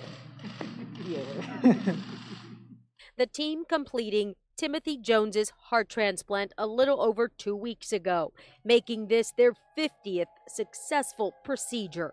Sit here with this awesome team and look at you, Timothy, and see how amazing you look. You are like a different person. That is one of the best feelings in the world. A few months ago, Timothy was by all accounts a normal teenager, a student at Blanchely High School. He had complained of chest pains and flu-like symptoms, so he go to the ER. Timothy was diagnosed with cardiomyopathy and was in the end stages of heart failure. He needed a transplant. Wow, just shocked.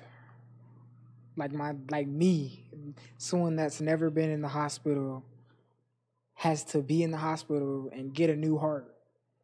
Like, just shocking. 2 months later, the team at Joe DiMaggio getting the call that there was a heart for him. The 16-year-old now had to be prepped, and within hours, he was in surgery. The hearts come from people with normal anatomy, and about half of our patients have abnormal anatomy. But in Timothy's case, it took about 50 minutes or so to sew his heart in. For the donor, I would just like to say thank you for giving me a second chance at life, even if you had to, give yours up. We know that it's hard to lose someone, but to make the decision to give a part of your loved one to save someone else. So we thank you. The donor, a true blessing for the Jones family, and they hope to meet them one day. In the meantime, it will be a Merry Christmas here in Hollywood. Timothy says he just can't wait to get back to normal, and he may even start school as early as January. Cardiologists here want to implore people out there to become organ donors. As you can see, it saves lives. Reporting in Hollywood, Vanessa Medina, 7 News.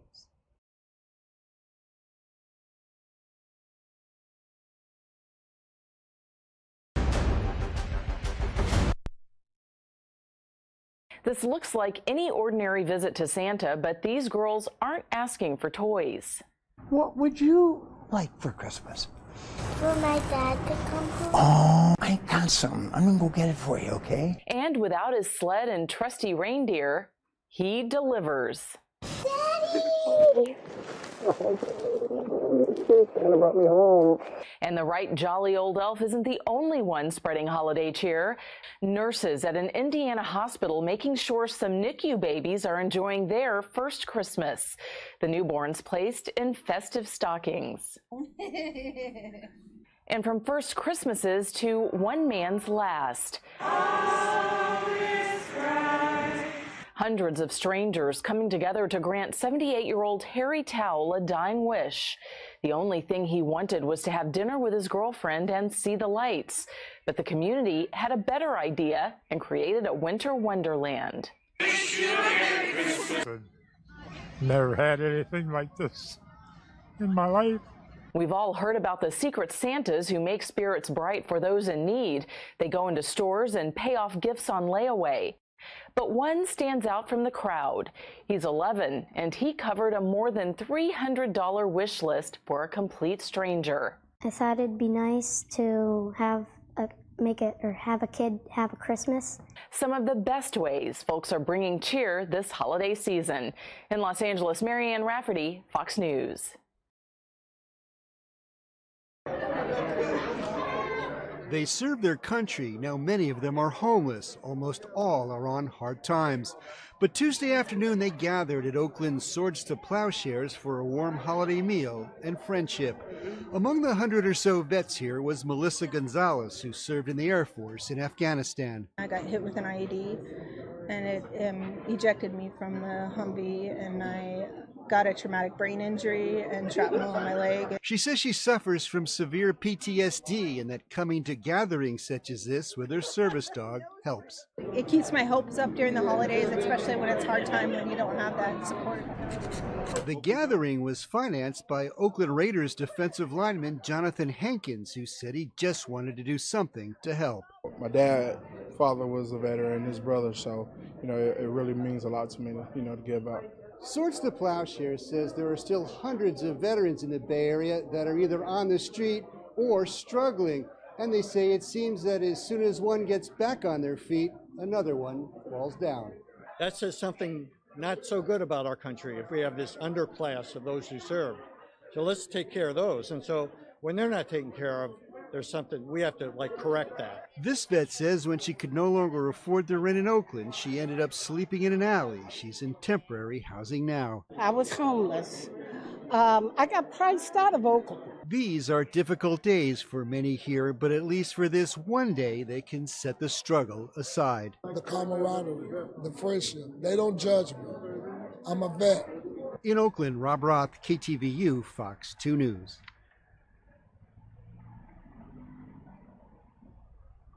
Jim Carr has been on many missions serving in the United States Army during Vietnam. I was with the 82nd Airborne, and we did and went everywhere, whatever needed to be done. Airborne infantry, recon, even a tunnel rat. I didn't get that for nothing, you know. Some wounds from that war will never heal. I got my butt kicked one night.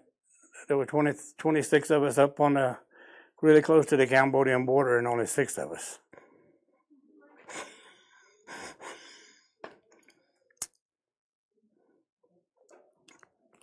Only 6 of us made it back. So today, Jim's retired and lives near Agate, Colorado, on a small farm in the countryside. And of all the hobbies this former warrior chose to do, well, he buys Beanie Babies. Well, I've had over 1,000 at one time. The why even escapes him. Can I give all of you a Christmas present? But what he's doing with them now needs no explanation.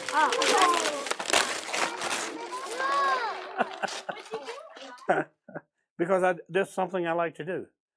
I like giving on giving. Over 130 kids at Kiowa Elementary School were paid a visit. How y'all today? And every one of them were given a gift straight from Jim's heart. Thank you. Thank you. They touch your heart where nobody else can touch it. But in the end, perhaps the biggest gift was given to him. I give my Lord all the praise and the glory.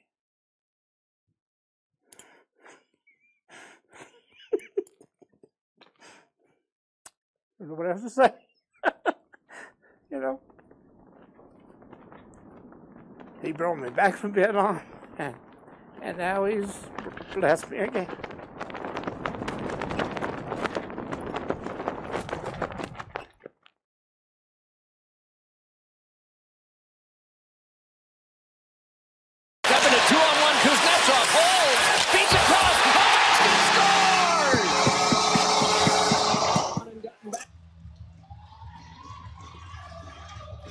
Heavy and hard, low past the left pad of the goaltender Howard. No chance. We won the game. We come back. Nothing. I'm just enjoying playing right now.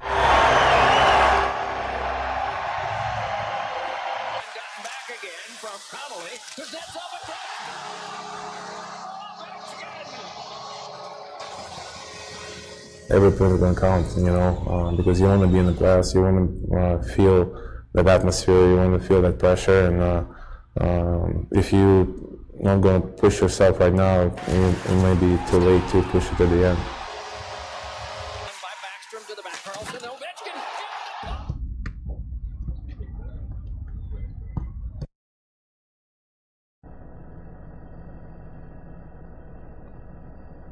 It's been great since, you know, since my day one, it started growing big time, and right now lots of hockey rinks, lots of soccer, football, you know, basketball. It's nice to see the town change it, and the most important thing, kids get involved with it.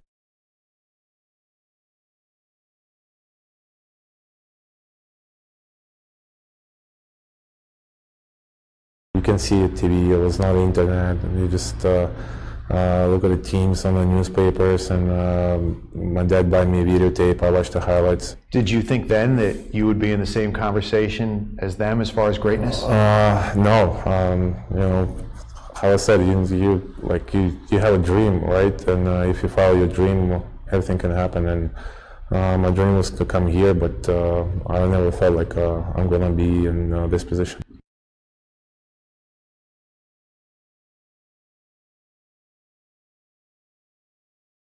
Like, no, I'm done. I'm retired.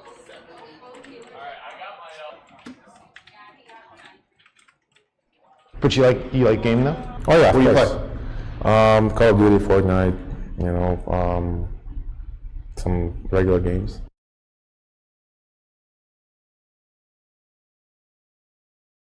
What do you think Christmas is going to be like?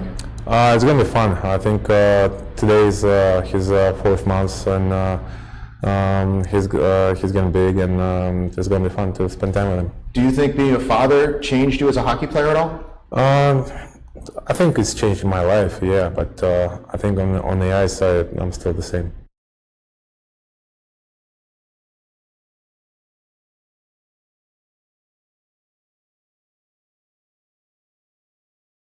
U.S. Refugee Resettlement Program is the crown jewel.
Gentleman from North Carolina seek recognition. Mr. Speaker, I ask unanimous consent that further proceedings today in the House, the chair be authorized to reduce to 2 minutes the minimum time for electronic voting on any question that otherwise would be subjected to 5-minute voting under Clause 8 or 9 of Rule 10.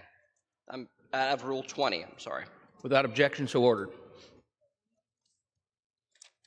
Would you do 2-minute votes? Yep. Good.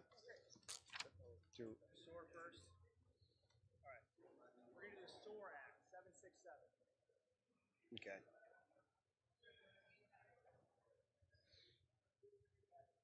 Yeah. So I'm going to yield to Greg to his 1 minute. But I don't have anything to.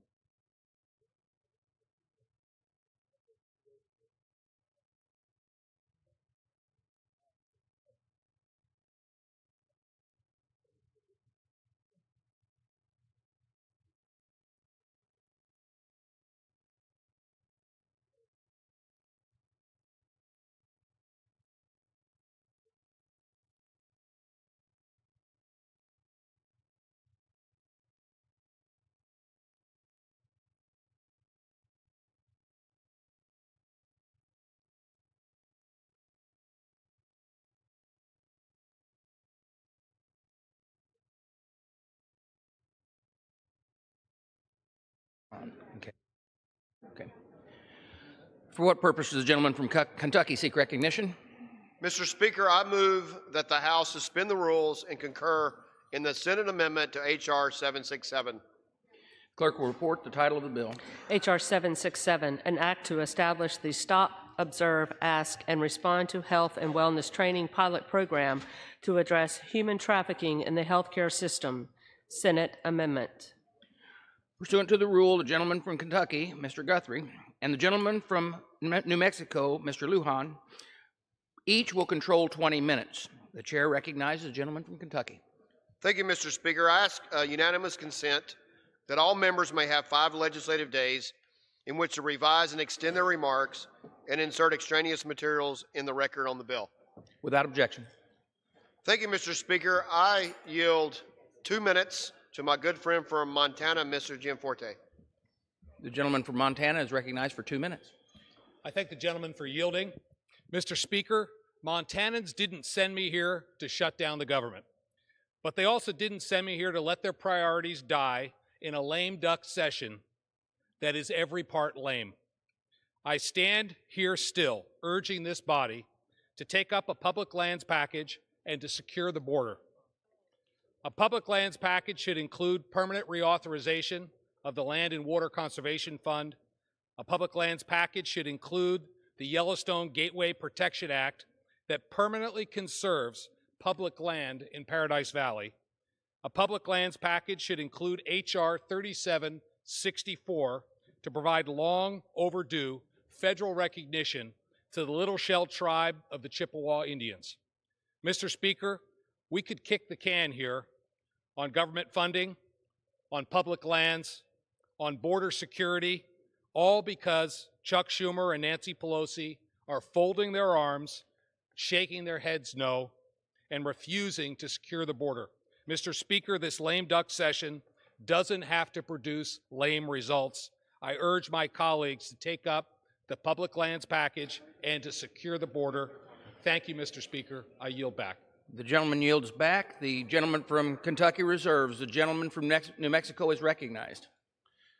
Mr. Speaker, I rise in support of the Senate amendment to H.R. 767, the SOAR to Health and Wellness Act of 2018. This bill establishes a training program for healthcare and social service providers in order to better identify potential victims of human trafficking when they come into contact with healthcare or social services professionals. The bill provides grants to appropriate entities to help train these providers on how to identify and appropriately treat potential victims of human trafficking. Nearly 21 million people worldwide are victims of human trafficking, forced labor, or sexual exploitation. And at some point, many of these unidentified victims will come into contact with a health care provider or social services professional. It's critical for these providers to know how best to care for these individuals and how to ensure they can coordinate their treatment with other providers in a way that is culturally relevant, trauma-informed, and patient-centered. Helping healthcare professionals better recognize the signs of trafficking and improve their ability to intervene can truly be the difference between life and death. Mr. Speaker, the House passed H.R. 767 on February 26th of this year, and we are now considering the amendment to the bill that the Senate agreed to yesterday. These changes reflect bipartisan efforts to streamline the text of the legislation while maintaining the bill's intent and scope as originally passed in the House. I want to thank Congressman Cohen for sponsoring this important piece of legislation and for his leadership on this issue. I urge my colleagues to support the bill, and I reserve the balance of my time. Gentleman from New Mexico reserves. The gentleman from Kentucky is recognized. Thank you, Mr. Speaker. I enjoyed working with my colleague from New Mexico and moving this bill forward.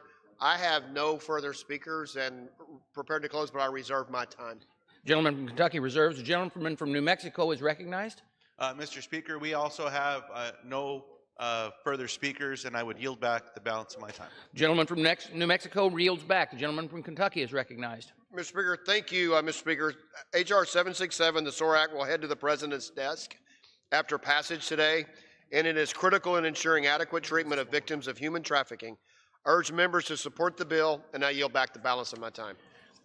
The question is, will the House suspend the rules and concur in Senate amendment to H.R. 767? Those in favor say aye. Those opposed, no. In the opinion of the chair, the ayes have it. In the opinion of the chair, 2/3 being in the affirmative. Mr. Speaker. The gentleman from Michigan. I request the yeas and nays. The yeas and nays are requested. All those in favor of taking this vote by the yeas and nays will rise and remain standing until counted. A sufficient number having risen, the yeas and nays are ordered. Pursuant to Clause 8 of Rule 20, further proceedings on this question will be postponed.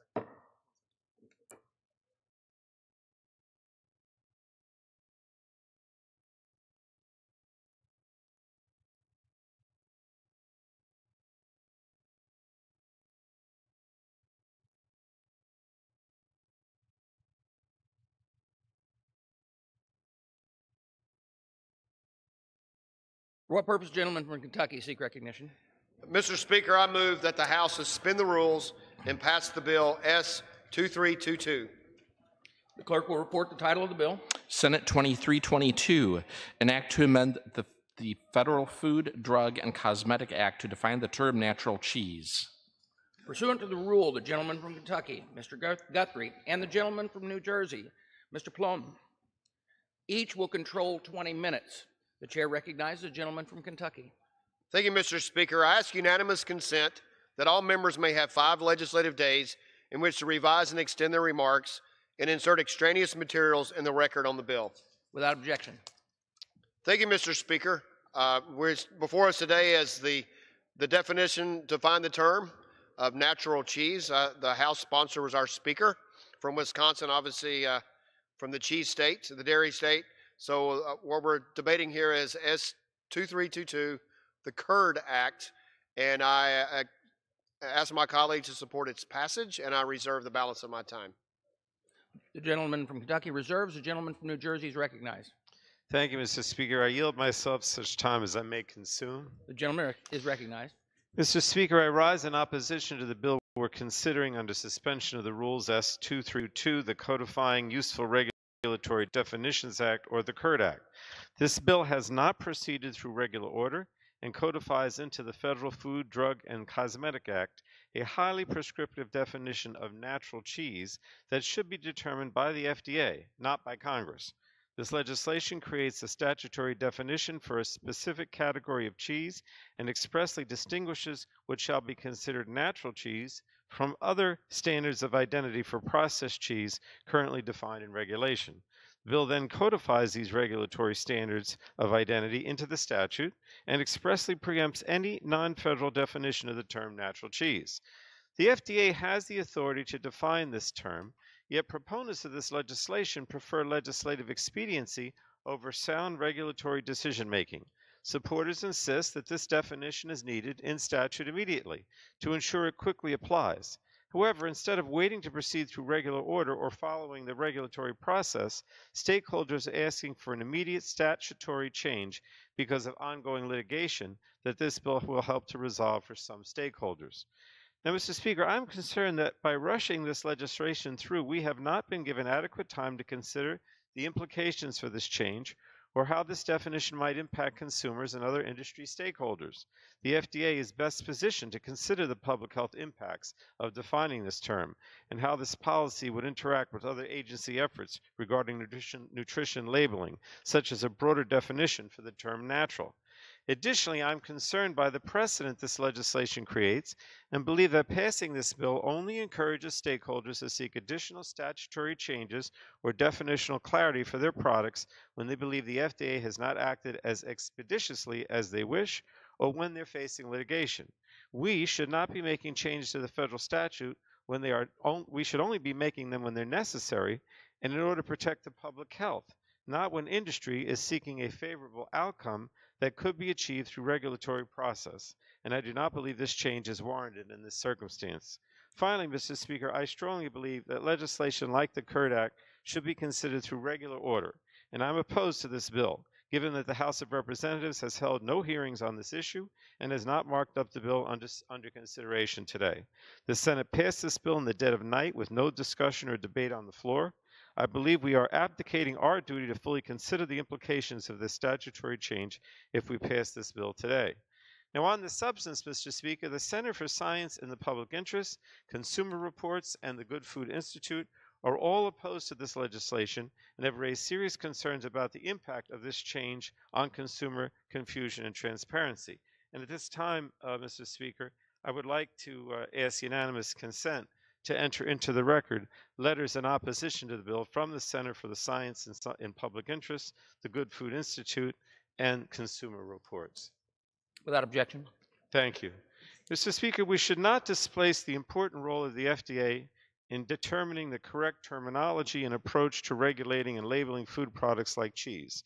Changes to the statute should be considered in broad daylight with robust discussion and significant input from consumer, industry, and government stakeholders. That has not happened in this case, and for these reasons I oppose the bill and urge my colleagues to oppose the bill as well, and I reserve the balance of my time. The gentleman from New Jersey reserves. The gentleman from Kentucky is recognized. Mr. Speaker, I have no further speakers and prepared to close, and I reserve my time. Gentleman from Kentucky reserves. The gentleman from New Jersey is recognized. I have no additional speakers, and so I will yield the balance of my time. The gentleman yields. The gentleman from Kentucky is recognized. Thank you, Mr. Speaker. I support S2322, the CURD Act, which would define the term natural cheese within the federal statute, and with passage head to the President's desk. I urge all members to support the bill, and I yield back the balance of my time. The question is, will the House suspend the rules and pass Senate 2322? Those in favor say aye. Those opposed, no. In the opinion of the chair, two-thirds being the affirmative, the rule is... Mr. Speaker. For what purpose, the gentleman from Michigan recognized? I request the yeas and nays. The yeas and nays are requested. All those in favor of taking the vote by the yeas and nays will rise and remain standing until counted. A sufficient number having risen, the yeas and nays are ordered. Pursuant to Clause 8 of Rule 20, further proceedings on this question will be postponed.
Mr. Gentleman from Tennessee seek recognition.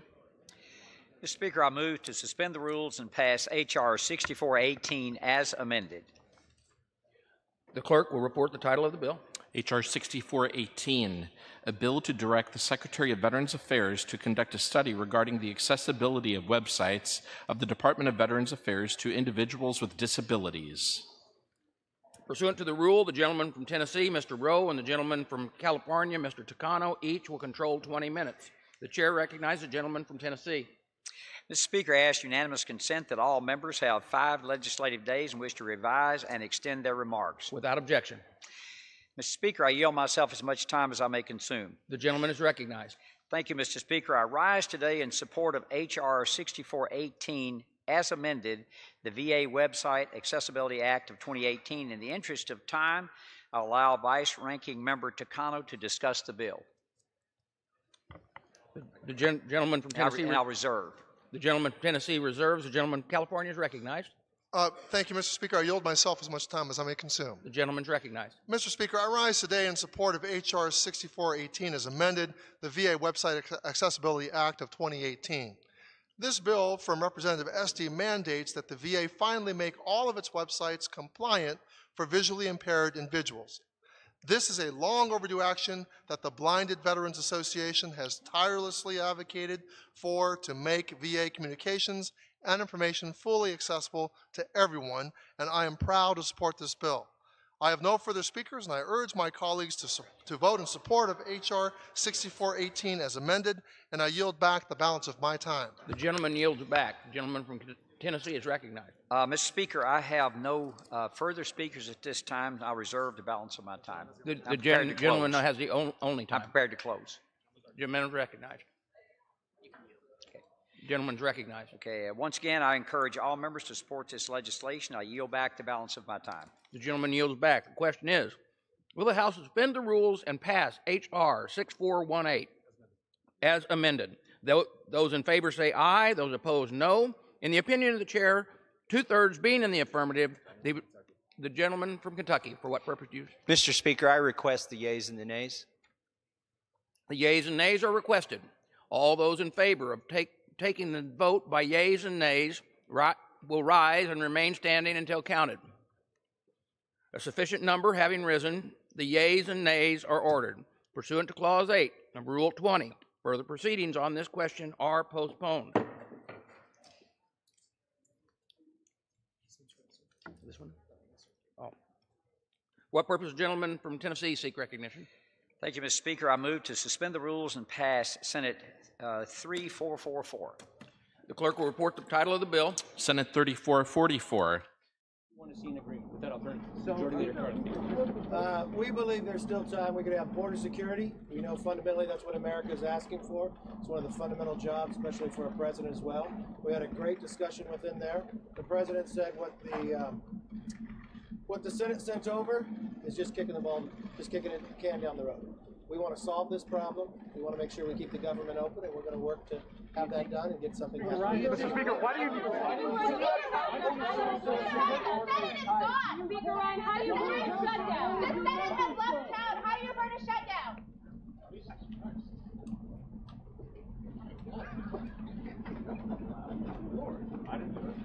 I had nothing to do with it. What's been in the Senate?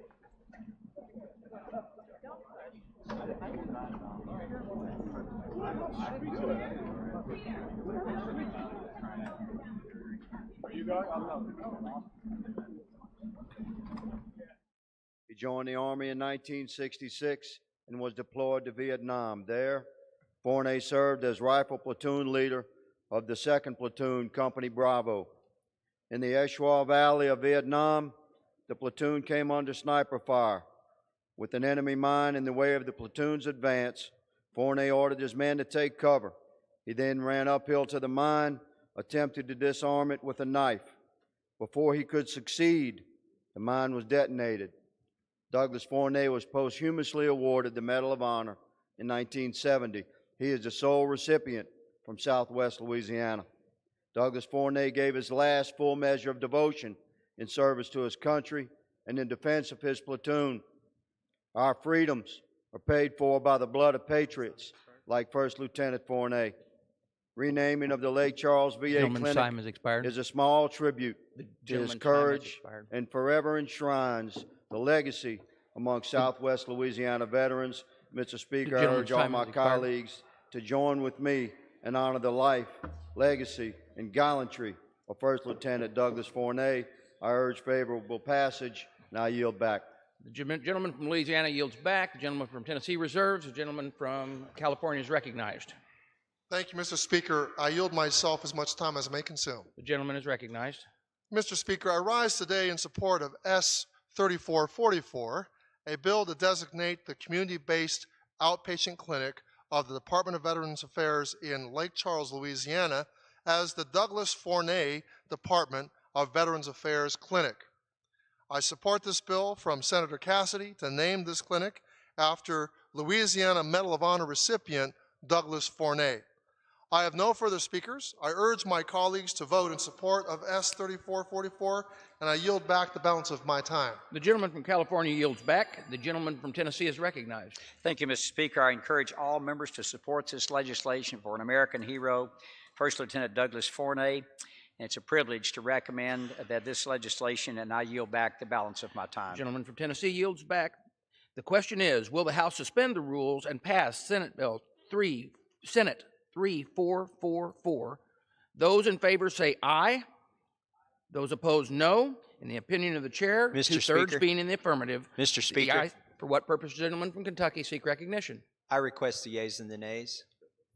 The yeas and nays are requested. All those in favor of taking this vote by the yeas and nays will rise and remain standing until counted. A sufficient number having risen, the yeas and nays are ordered. Pursuant to Clause 8 of Rule 20, further proceedings on this question will be postponed. For what purpose, gentlemen from Tennessee seek recognition? Mr. Speaker, I move to suspend the rules and pass S 3777. The clerk will report the title of the bill. Senate 3777, an act to require the Secretary of Veterans Affairs to establish a Tiger Team dedicated to addressing the difficulties encountered by the Department of Veterans Affairs in carrying out Section 3313 of Title 38 United States Code after the enactment of Sections 107 and 501 of the Harry W. Culmery Veterans Educational Assistance Act of 2017. Pursuant to the rule, the gentleman from Tennessee, Mr. Rowe, and the gentleman from California, Mr. Takano, each will control 20 minutes. The chair recognizes the gentleman from Tennessee.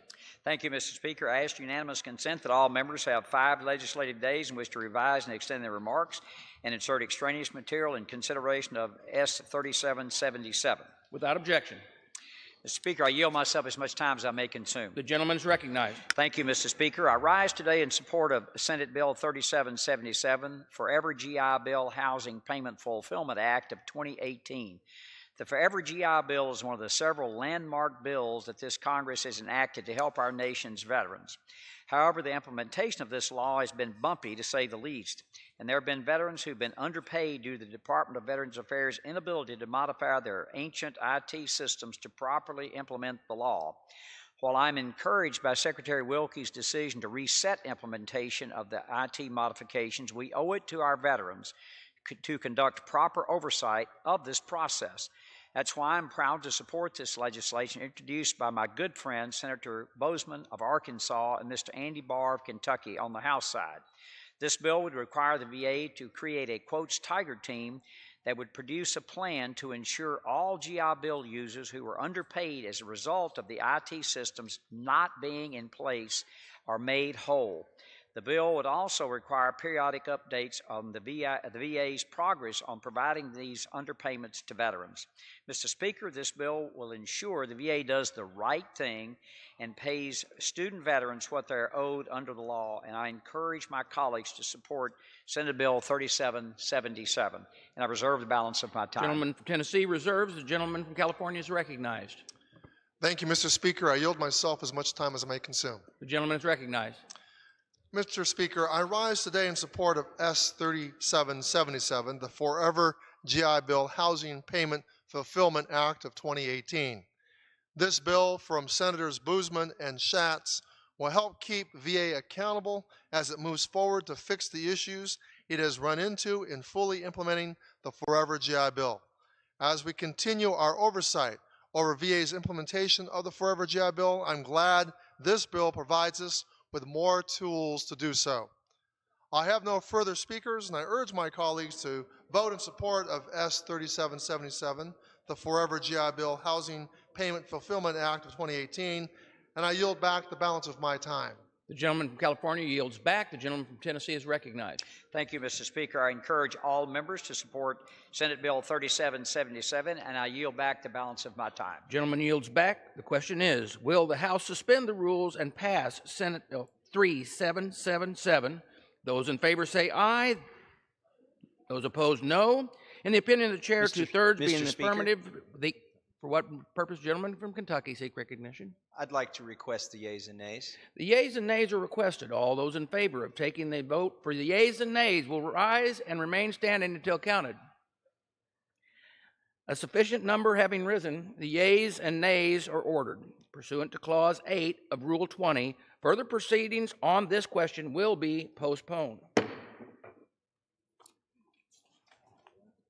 Either or, you got it. Pursuant to Clause 8 of Rule 20 and the order of the House of today, proceedings will resume on motions to suspend the rules previously postponed. Votes will be taken in the following order.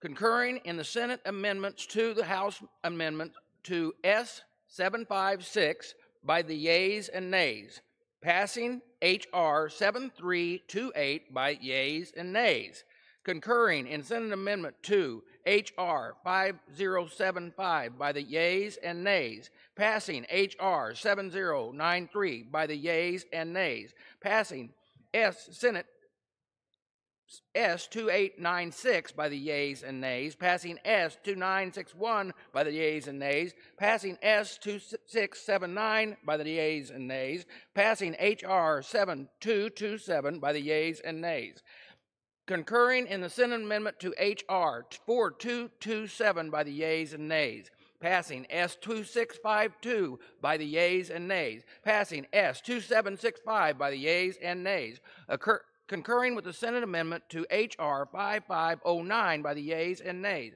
passing S. 7 by the yeas and nays, passing S.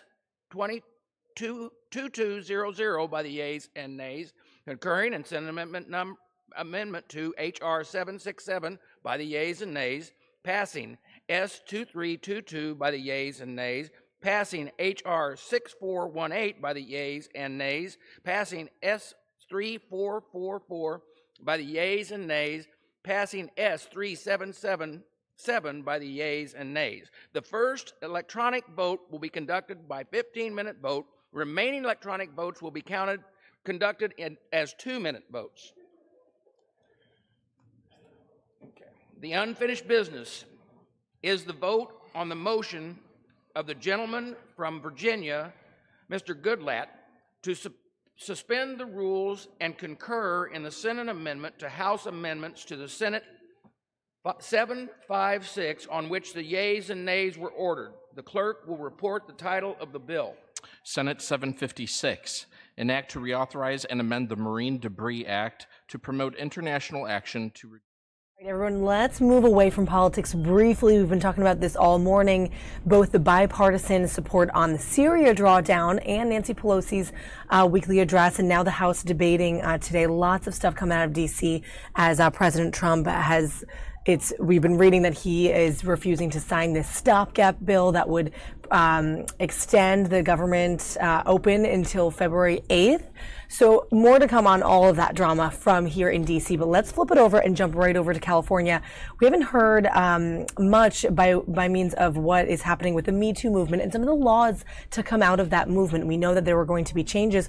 And in just a few moments, we are going to hear from a few lawmakers and attorneys and some actors and actresses as well, including Mira Sorvino. You might remember her from American Beauty and some other big pictures out in Hollywood, and then Rosanna Arquette as well. We'll be hearing from them in a few moments about some of the new laws to come out of this Me Too movement that will go into effect in January 2019. They're getting that shot up ready, and we're going to bring it to you here live from North Hollywood, California. So over on the West Coast, for some of you guys who are watching from Washington and Oregon and everyone over there from the Bay, this is in your neck of the woods, though, down in LA, North Hollywood.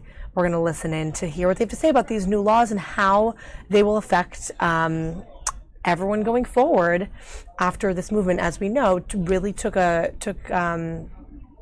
charge this past year and the year before with the whole Harvey Weinstein charges and everything. So let's listen in to see what happens.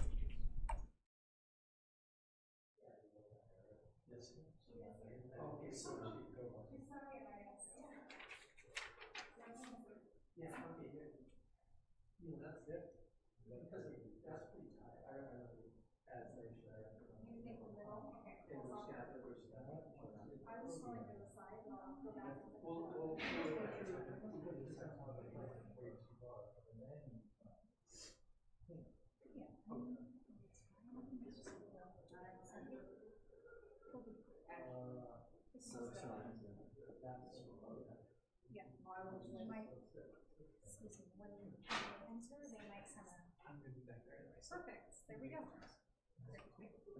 If I move this chair. Well, yeah, why don't you use two chairs? The systems are going this way. So, is that okay? Yeah.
Yeah.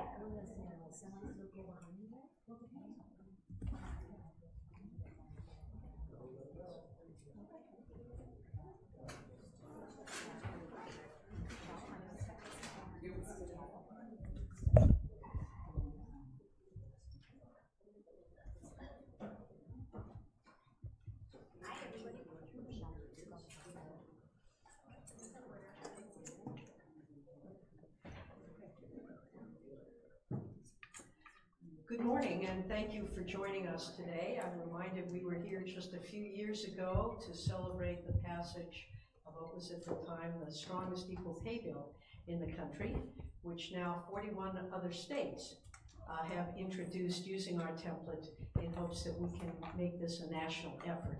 And today we're here to talk about another national effort. I have with me, standing with me, and in the speaking order will be Noreen Farrell, the Executive Director of Equal Rights Advocate, Mira Sorbino, actress and Academy Award winner, Rosanna Arquette, actress and also many award winner, along with Chantal Cousineau, who is an actress and member of the Screen Actors Guild and who gave very, very forceful testimony in Sacramento, which was successful and very helpful in getting this legislation passed. We also have with us Senator Connie Leyva, who is the chair of the California Legislative Women's Caucus and the author of Senate Bill 820. We also have Assemblymember Monique Limon, who is the vice chair of the California Legislative Women's Caucus. Assemblymember Laura Friedman, who is the chair of the Subcommittee on Sexual Harassment Prevention and Response. And finally, Assemblymember Eloise Reyes from San Bernardino, who also is doing excellent work in this field. So thank you all for joining us here today. And it is fitting that we would be in this august library named for one of the great sheroes in American history, a woman of courage and vision and persistence. And that is what we are here to talk about today, is the need for this kind of continued effort to deal with sexual harassment and sexual assault in the workplace. I'm State Senator Hannah Beth Jackson. I'm the chair of the Senate Judiciary Committee, past chair of our Legislative Women's Caucus, and the proud author of 2 of the bills we will be discussing here today. And I want to thank those who are standing with me today. These women fought to dismantle the structures that have allowed sexual harassment to continue unabated for far too long. As I mentioned, we have actresses Mira Sorbino, Rosanna Arquette, and Chantal Cousineau, who have risked their careers to bravely call out this unwelcomed and outrageous behavior by sharing their stories of harassment by powerful men who used fear and intimidation to silence women for decades. We also have with us our women lawmakers, as I mentioned, who have all fought tirelessly for the reforms we're celebrating and remain committed to taking this work even further. We have only just begun in a battle that we will win. And so each of my colleagues will talk briefly about their legislation as well as the work that is still left to be done. And finally, we have with us the relentless, determined Maureen Farrell, who is the leader of Equal Rights Advocates and who was instrumental with her organization in pushing forward many of these bills to the finish line. And it is no easy task when preventing harassment is deemed by the California Chamber of Commerce as a job killer. So, why are we here today? The Me Too movement dramatically and forcefully helped lift the veil of a rampant culture of sexual harassment and assault that has pervaded our workplace for far too long. They have done so by sharing powerful stories about the impact it has had on them and other women, our emotional well-being, careers, and lifetime earnings. This movement has also exposed the complex legal and cultural factors that have enabled perpetrators of sexual harassment and assault to continue their behavior. And as a result of this movement and the selfless acts of the advocates who are here today, a number of powerful perpetrators have been subsequently exposed and fired. Yet, as important as it is that we hold these perpetrators responsible and accountable for their behavior, it has become clear that preventing sexual harassment in the workplace must involve more than what we are doing in these types of instances. Enabled by our work culture and stifled by legal challenges, moving toward a harassment-free culture requires comprehensive policy and legal reforms that allow victims to seek justice, to know their rights, and to speak out about abuse, all while effecting meaningful cultural change at work, and to do so without fear of reprisal or retaliation. Those are critical concepts that we will continue to work on. And as people come forward, brave and courageous leaders, celebrities have a spotlight on their own industry. But beyond that, they have served as a voice for the otherwise voiceless.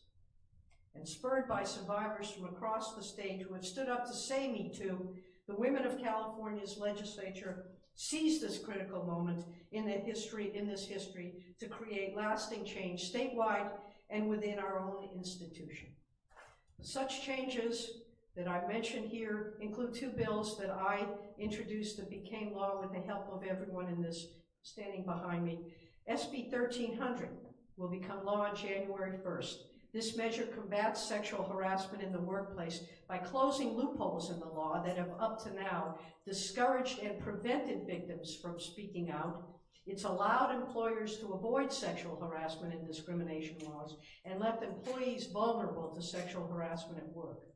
Specifically, SB 1300 provides direction to the courts on what is severe and pervasive behavior which qualifies meeting the legal standard for sexual harassment litigation, so that it's applied fairly in court to protect victims. This legislation also prohibits what we call non-disparagement clauses and sneaky releases, where employers will put before you an agreement where you might be getting a raise or additional work, but within that document, you are waiving your rights to bring an action for their outrageous behavior. These are now going to be prohibited by law.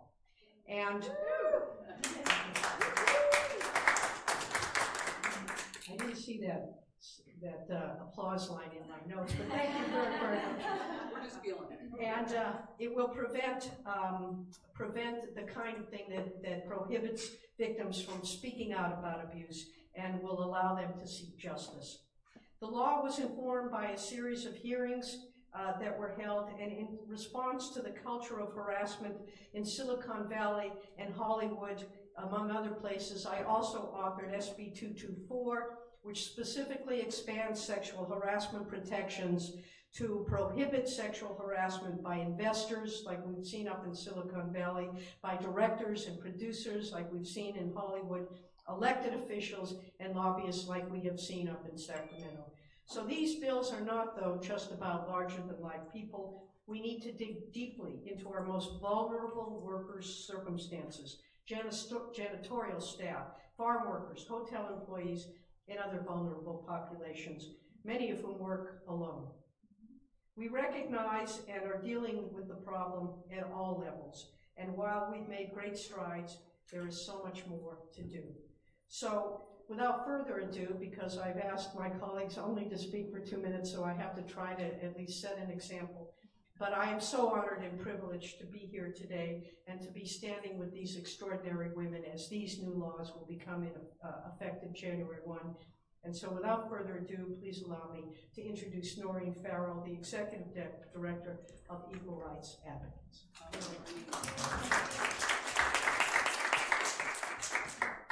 We got a room of some powerful people here.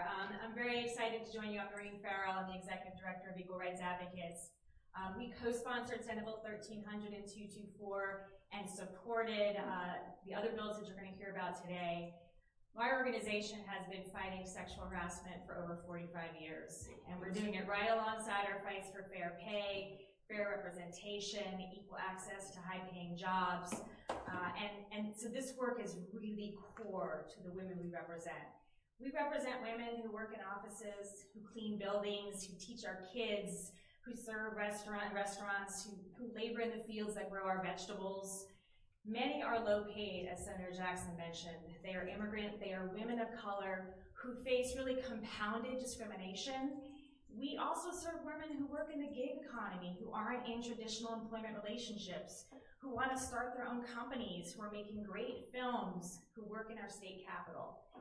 And they told us, enough is enough. Help us work. Help us support our families without fear being grabbed or silenced or retaliated against. And we felt we owed it to them, the people here and all of the people across genders who have helped us with these bills. We felt like we had to turn this Me Too revolution into a policy revolution, to change the laws that were allowing predators to work alongside them. I think that when you work in this work as long as we have, you understand what momentum looks like. You understand that these are moments to seize. And we are here right now because we did seize that moment. Equal rights advocates join these incredible legislators behind me. We join co-sponsors like the California Employment Lawyers Association, We Said Enough, which is representing women who work in the Capitol, the Stronger California Women's Advocate Network. We also joined, as you've heard, a dream team from Hollywood like Mira Sorvino and Rosanna Arquette and Chantal, who you hear from. And we joined together to really seize this moment, to stand up for millions of women across industries with a powerful slate of bills that are the nation's strongest protections against harassment for workers who are in traditional workplaces and those who are in the gig economy and outside traditional employment relationships. And what I find so powerful about the bills that are going to go in effect on January 1 is that they're about prevention. Senate Bill 1300 abolishes the one free grope rule that was embraced by some courts. It makes clear that you cannot condition bonuses on silence. I'm not kidding, okay? It makes it clear that you can't condition bonuses on silence that will keep perpetrators in the workplace. Senate Bill 224 is clear that female entrepreneurs can pitch their companies and actors can read their scenes without being propositioned or worse. These bills go such a long way to make sure that all of us across genders can work, that we can support our families, that we can be creative, that we can have dreams, right? That we don't have to be distracted or harmed or encumbered by perpetrators of harassment. I mean, just imagine that. It sounds like a Hollywood script, right? I really want to thank the people behind me and all the people who helped to make these bills a reality. We're just getting started. We've used the hashtag #TakeTheLead for this slate of bills because California is leading the country. We are leading other states. We are certainly leading what's happening in Congress. And we won't stop until we pass this entire slate, not just in California, but in every state of the country and at the federal level, because our civil rights should not depend on our zip code. Harassment and assault can no longer be the price of a paycheck. We really look forward to implementing these bills, working with great workers and survivors and great companies to make sure that there's life breathed into them. And we really look forward to a year ahead of pushing new reforms that will make sure that workplaces pay us more, touch us less, and treat us with the dignity and respect that all of us deserve. Thank you. Let me introduce Mira Sorvino. Hello, everyone.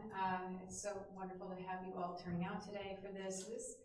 This is a day of celebration. This is a day of hope. This is a day of positive reckoning of where we've been and where we are now and where we're going. And to say that this is the fruit of a year of labor, of more, of everyone standing behind me, is a really sweet moment. You know, a little over a year ago when I and these wonderful ladies, Chantal and Rosanna and so many others came out against men of power who were very abusive of that power, harassing, abusing, assaulting, raping, coerced relationships. We never knew where it was going to go. And because I've been an activist for many years, first with Amnesty International as their Stop Violence Against Women campaign spokesperson, and since 2009 as the United Nations Office on Drugs and Crime Goodwill Ambassador on Human Trafficking, I've come to feel that awareness without action is hollow. And I've said this before, so as soon as I decided to go public with my allegations against Harvey Weinstein, I decided, what am I going to do to change the situation? How are we going to turn this terrible situation and bear some positive fruit out of it? And I was blessed that I was approached by equal rights advocates to join their efforts to promote the Take the Lead bill. I have to thank you so much, Noreen. I have to thank Jessica. I have to thank Rosanna and Patricia Arquette, who reached out to me. And from the beginning, we held a SAG event, and both Connie and Beth were there. And we saw that our community, and our community is one small member of the business community of California, was rife with sexual harassment and abuse and misconduct. And not only women, but men and former child actors. People have been harassed by their agents, by their directors, by their producers. So many different people were told that they would have to have sexual relationships in order to advance themselves, and that is just disgusting. And we took that forward, and so we realized the need was very strong, and a very committed group of us, I'd say a core group of the actresses involved, really, we started hitting the pavement and working on trying to give these bills wings. And you know, some of us went up to Sacramento, not me, but actually gave incredible testimony that changed things, I think, for people to hear it firsthand. I got on the phone with people. I harassed various assembly members and senators. I was like, hello, I'm Mira Sorvino. I'm an activist and a survivor, and here's what we want you to know about how the Me Too Survivors Network, which is millions strong, feels about making California the strongest state in the nation against sexual harassment, how we want you to stand with Me Too and stand with workers and stand with women. And, you know, there's almost 20 million workers in this state. That's gigantic how much effect these laws will have on their work environment. I can tell you, as a victim of retaliation for refusing sexual overtures by Harvey Weinstein, that it derails an entire career. It can drastically impact your ability to earn money, to provide for your family, and it destroys the American dream concept that this is a meritocracy. We should all be able to pursue our dreams and provide a living for our family, no matter what field we're in. And don't worry about actors if you don't want to. Worry about the woman who's a month away from homelessness if she doesn't bring home a paycheck, and her boss at her restaurant or the field that she's working in, or, you know, any blue collar or white collar job is saying, you're going to get fired if you don't sleep with me.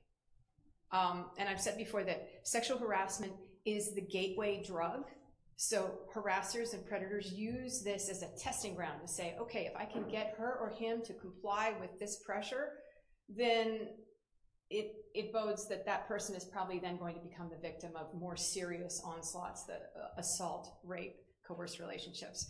And so we all got involved in trying to get these all the way through all the various stages of the House and the Senate in California, and we did that. And we gave interviews, we did press conferences, but then it got to the point where it was on Governor Brown's desk, and they sat there until the very last few hours of the month, the very last few hours of the month in which he could sign them or veto them. And we really ramped into action then. Rosanna wrote an op-ed, I wrote an op-ed for the LA Times. I went on Alex Michelson's show and talked very, very specifically about what each one of these laws meant to us. And then I started writing personal letters to the governor through anyone I knew who knew him. And I don't know if he ever read them. I don't know. But I do know that he got, if he opened it, he got the last one the day before that Sunday. And I said, I just want you to know personally as a Me Too survivor how terrible this will feel if you veto these bills, these take the lead bills that we have worked on, that we decided to take our survivor energy and our pain and our sense, our thirst for justice. And if you, for no apparent reason, veto these bills, it will be a terrible slap in all of our face, and it will feel like all of our effort and goodwill and hard work went for nothing. Well, thank God he did sign 3 of the bills that I was writing him about into law. And these are going to make a real difference in people's lives. And I'm so proud, and I'm telling the rest of you survivors out there in the ether who are watching this today that there's forward movement. We are making change. We are making progress. And today's headlines helped us feel a little bit more that way too. But thank you so much here. Please push this out. Please let people know about these changes. We want employers to know they may no longer coerce people through paperwork to stay silent, even when there is real and illegal abuse happening. We want people to know that they can't put their hand under somebody's shirt once and squeeze their breast and get away with it.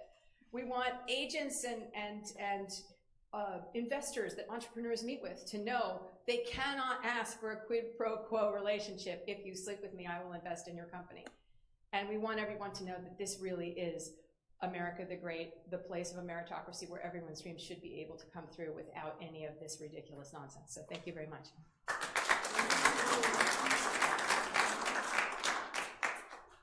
Hi, I'm Rosanna Arquette, and a lot of people always come and ask me to speak in places, and I say, please, please, just get Mira Savino.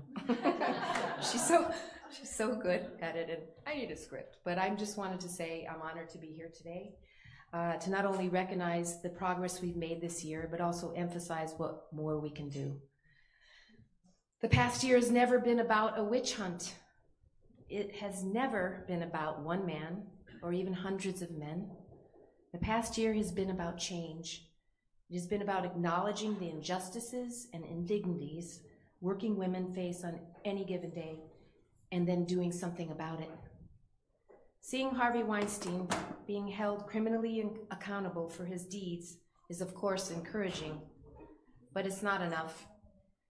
We are seeing a paradigm shift, a shift away from silence and complicity to a world where actions and words have consequences.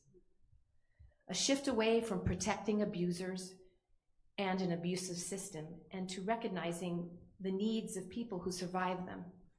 A shift to a system in which the laws fully protect the workers they were designed to protect. The new laws that we are celebrating here today are an important step in the right direction, and we can't stop now. Going forward, we look forward to supporting even bolder legislation to combat harassment and abuse and address the broader systems of gender injustice, and in order to ensure that women and their families are able to thrive and succeed. And I want to thank all of you here who've made this happen. Thank you so much.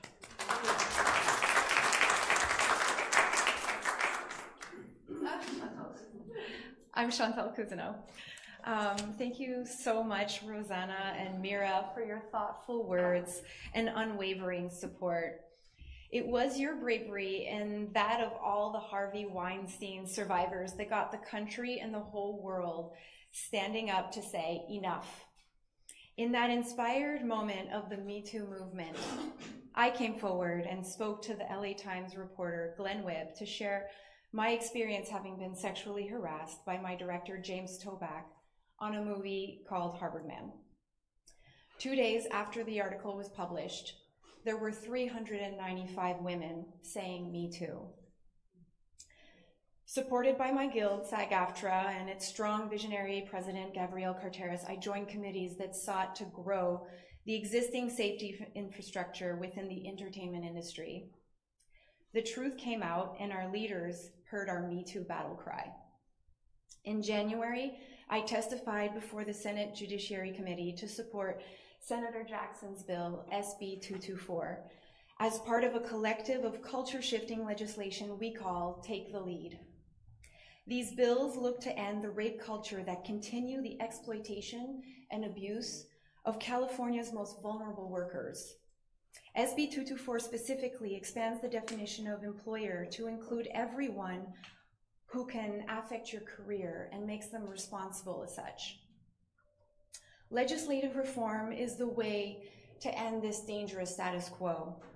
Accountability, consequence, education, and unity stand to affect lasting change. This is a big day, and I stand on the shoulders of giants, the likes of Rosa Parks and Anita Hill, and I'm honored to bear witness to this unprecedented event. This slate of bills is the first of its kind in the nation, and my hope is that the rest of the country swiftly follows in California's footsteps. You took a stand with your constituents, Senator Jackson and Senator Leyva, and on behalf of a grateful nation, I applaud your continued fight for equality, dignity, and justice for all.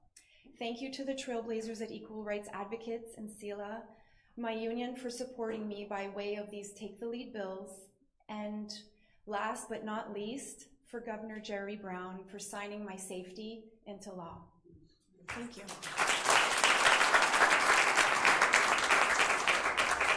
Good morning. My name is Connie Leyva. I'm a state senator representing the Inland Empire and the chair of the Legislative Women's Caucus, which is now 36 women strong. Yes. We certainly have more work to do in getting more women elected, but we are moving in that direction, in the right direction. It's an honor for me to be here today and stand with these amazing Wonder Women behind me and all the Wonder Women who are out there fighting the good fight every single day. When I was elected in 2014, I was shocked at some of the things that were still happening to women. You know, sometimes we live in our own little world. I come from the labor movement, where it didn't matter if you're a man or a woman, everyone got paid the same, everyone, for the most part, was treated the same. And then I found out there's these really horrific things happening.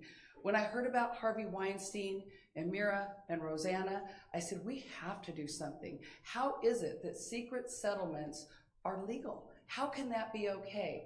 So I authored SB 820, which the governor ultimately signed into law, so it is now illegal in the state of California to enter into a secret settlement. Perpetrators now have to be held accountable. And I just have to tell you that when I was working on this bill, it's always very interesting what you hear from people. And to hear people say to me, Connie, you can't pass this legislation. And I said, well, why? Because then women won't get a big settlement. I said, wow, you are completely missing the point. Because when a woman is sexually harassed, assaulted, or even raped at work, and then the perpetrator is allowed to buy her silence, and she then loses her job, her dignity, and respect, and gets money for it, that is wrong. This bill, and now law, is about making sure women have a safer work environment. Women want to go to do work and do two things. They want to be respected at work, and they want to be paid equally as their male counterparts. So I'm so proud to be here today with all of these amazing women and the amazing women that aren't here today that, like I said, are fighting the good fight. Just know that we will always be there for you in the legislature. It's why most of us got elected. Thank you very much. And now I would like to introduce the vice chair of the Women's Caucus, Assemblymember Monique Limon. Buenos dias. Thank you everyone for being here. It's an honor to be here with incredible allies. This struggle related to sexual harassment and the role of women, equity for women, has been a struggle for centuries and for decades. And some of those here have been at it for quite some time. But I also reflect that what we're here today is not just to acknowledge those bills that will become law on January 1st, but also there's work ahead of us. In 2019, there were bills that were vetoed, that we must recognize that even though we make steps, this has been a century, decades-long fight that requires that we continue, that we don't stop at where we're at today.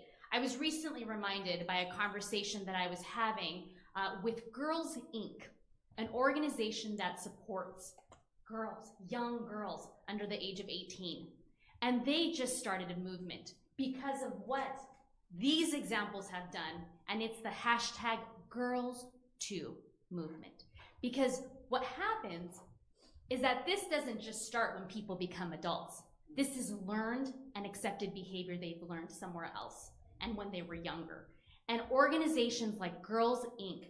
recognize that this is bigger, that we must educate girls and boys at a young age that a woman's body, that a girl's body is to be respected.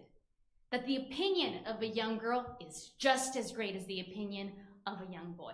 And that young girls can do everything that a young boy can do.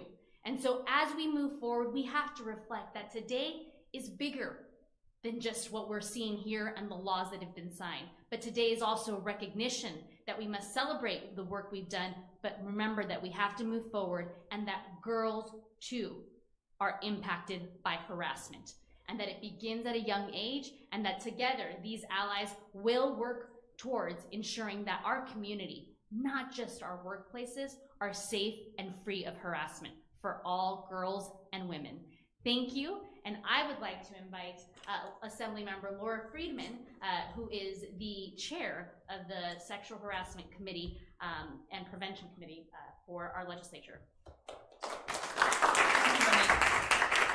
It's a pleasure to be here today to acknowledge the work that we've been doing in California and to celebrate all of the advocates who made it possible. In some ways, even though I was elected in 2016, I feel like I've been involved in this work for a very long time because I spent 20 years in the entertainment industry as a creative executive. And when I came into the legislature in 2016, I noticed a lot of similarities. Similarities in terms of both being areas, Hollywood more so, and certainly when I was an executive, of being an arena that is very much dominated by powerful men who are seen as being too big to fail, and populated by a world of young people and not so young people in an industry where people have to fight to have their jobs, and people who feel expendable and replaceable. And anytime you have those dynamics, and we have them in the Capitol as well, you have a situation that's really ripe for this kind of abuse from those who are willing to be abusers, and there are a lot of them out there. So when over 100 brave women in the Capitol signed a letter following the lead of the women in Hollywood who came forward, I signed on to that letter immediately because I knew that that same kind of environment that I had experienced in Hollywood existed in the Capitol. And I couldn't have imagined what happened next, but due to the bravery of a lot of our Capitol community, Pamela Lopez and others, who were willing to stand up in public in front of a bank of television cameras, people who never thought that they were going to be front page news, were willing to put their own careers on the line and their reputations on the line, really to protect other women and to do the work that we all need to do across this country, which is to change the underlying culture that allows the kind of inequality that leads to abuse. That culture change has already begun because of the bravery of the advocates who've stepped forward. But it takes also the institutions and the policies to protect and elevate those voices for that change to continue. And that's what the legislators here have been working so hard on and successfully on, and what I hope the rest of the country will follow. Now, I've been had my own role to play in this, looking inward at the legislature's own policies. And I'm really proud of the work that we spent over 10 months doing, which is putting into place the most comprehensive sexual harassment prevention and response that deals with everything from having true accountability and transparency to having cutting-edge training to try to prevent abuse and save careers before these abuses happen. Because everybody, our sisters, our mothers, our daughters, our sons, all deserve a safe place to come to work. And lastly, I'd just like to say that I just came back last week from Pennsylvania from a conference of governmental ethics officers and councils who deal with sexual harassment, wondering about best practices that are out there. There are no best practices in government. California right now is setting the gold standard, the most comprehensive policies in the nation, bar none. Congress, US Congress, Senate are still struggling to even begin this process of looking inward at the systemic barriers and the systemic cultures that lead to this kind of abuse. And I hope that they continue. I was brought to Ireland earlier in the year to talk to the International Conference of Women Parliamentarians. And I'll tell you, this movement that you all began is now spreading around the world, with women in England and Ireland standing up and saying, I might be an MP, but I've suffered sexual harassment and abuse from my colleagues, and it has to stop. So the change is just beginning. This is step one of what's going to be many steps, but California's taken a huge step forward, and I can't be prouder to have been a part of it. Thank you all for your interest in being here today, and thank you to all of the victims who stepped forward. I'm Eloise Reyes. I'm an assembly member, also from the Inland Empire, from the San Bernardino area. I want to thank all of you for being here. I have been a very proud partner in this struggle, and along with my colleagues have also introduced legislation that's been very important. I want to thank you all for being here today to highlight the critical steps the legislature has made in this past year to address workplace harassment and the incredible individuals who are fighting to further the Me Too movement. As women, we are keenly aware of the pervasive culture that fails to value and protect women, a culture that lives in the shadows and thrives off fear.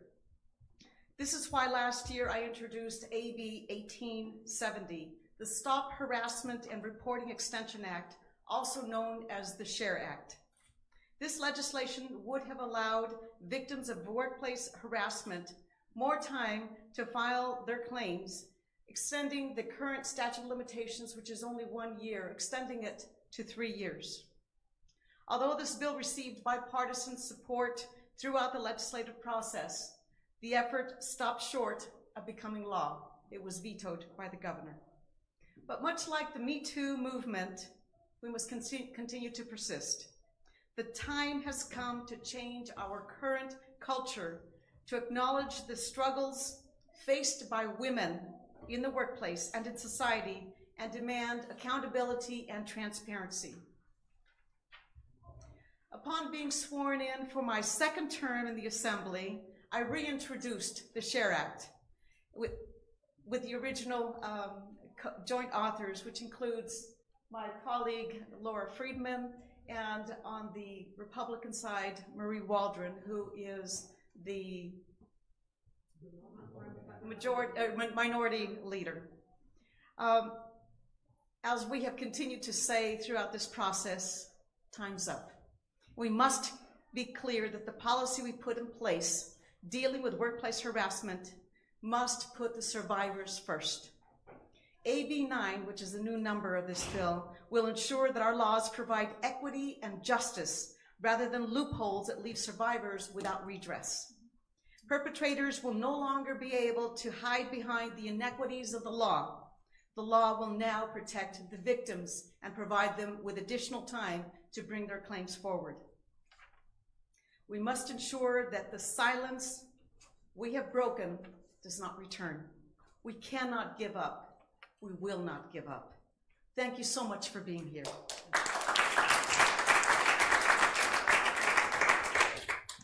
I think you can tell that this is a determined group, and we will not be silenced, we will not give up, we will not go back, lest anyone have any questions. I do want to acknowledge that our colleague, Assemblymember Adrin Nazarian, who represents this area, has joined us and has been a strong supporter.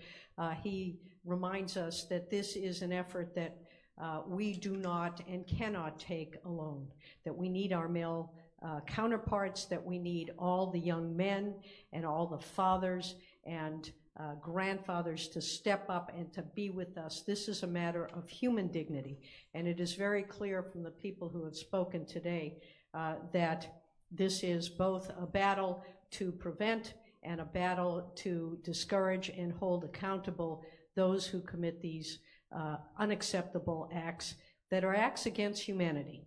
They're not just acts against women.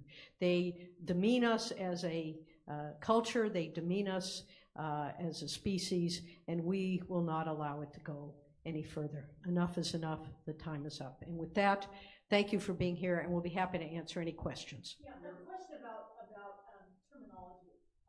We want to be able to explain this to the popular viewer in a very concise way. And I know a lot of the legal definitions have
This vote, the yeas are 389, the nays are 1, 2/3 being the affirmative. The rules are suspended. The bill is passed, and without objection, the motion to reconsider is laid upon the table.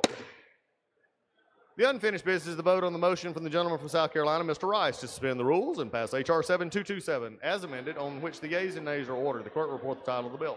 H.R. 7227, a bill to amend the Internal Revenue Code of 1986 to modernize and improve the Internal Revenue Service and for other purposes. The question is, will the House suspend the rules and pass the bill as amended? Members will record their vote by electronic device. Members, please be reminded, again, we're in a 2-minute vote series.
On this vote, the yeas are 378, the nays are 11, 2/3 being in the affirmative. The rules are suspended. The bill is passed, and without objection, a motion to reconsider is laid upon the table. The unfinished business is the vote on the motion by the gentleman from Kansas, Mr. Estes, on to suspend the rules and concur with Senate amendments to H.R. 4227, on which the yeas and nays were ordered. The clerk will report the title of the bill. H.R. 4227, an act to require the Secretary of Homeland Security to examine what actions the Department of Homeland Security is undertaking to combat the threat of vehicular terrorism and for other purposes. Senate amendments. Question: will the House suspend the rules and concur with the Senate amendments? Members will record their vote by electronic device. This is a 2-minute vote.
On this vote, the yeas are 388, the nays are 2, 2/3 being the affirmative. The rules are suspended. The Senate amendments are agreed to, and without objection, a motion to reconsider is laid upon the table. The unfinished business is the vote on the motion for the gentleman from Michigan, Mr. Huizenga, to suspend the rules and pass S2652, on which the yeas and nays were ordered. Clerk, report the title. Senate 2652, an act to award a congressional gold medal to Stephen Michael Gleason. Question is, will the House suspend the rules and pass the bills? Members will record their vote by electronic device. This is a 2-minute vote.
On this vote, the yeas are 390, the nays are 2, 2/3 being the affirmative. The rules are suspended. The bill is passed without objection. A motion to reconsider is laid upon the table.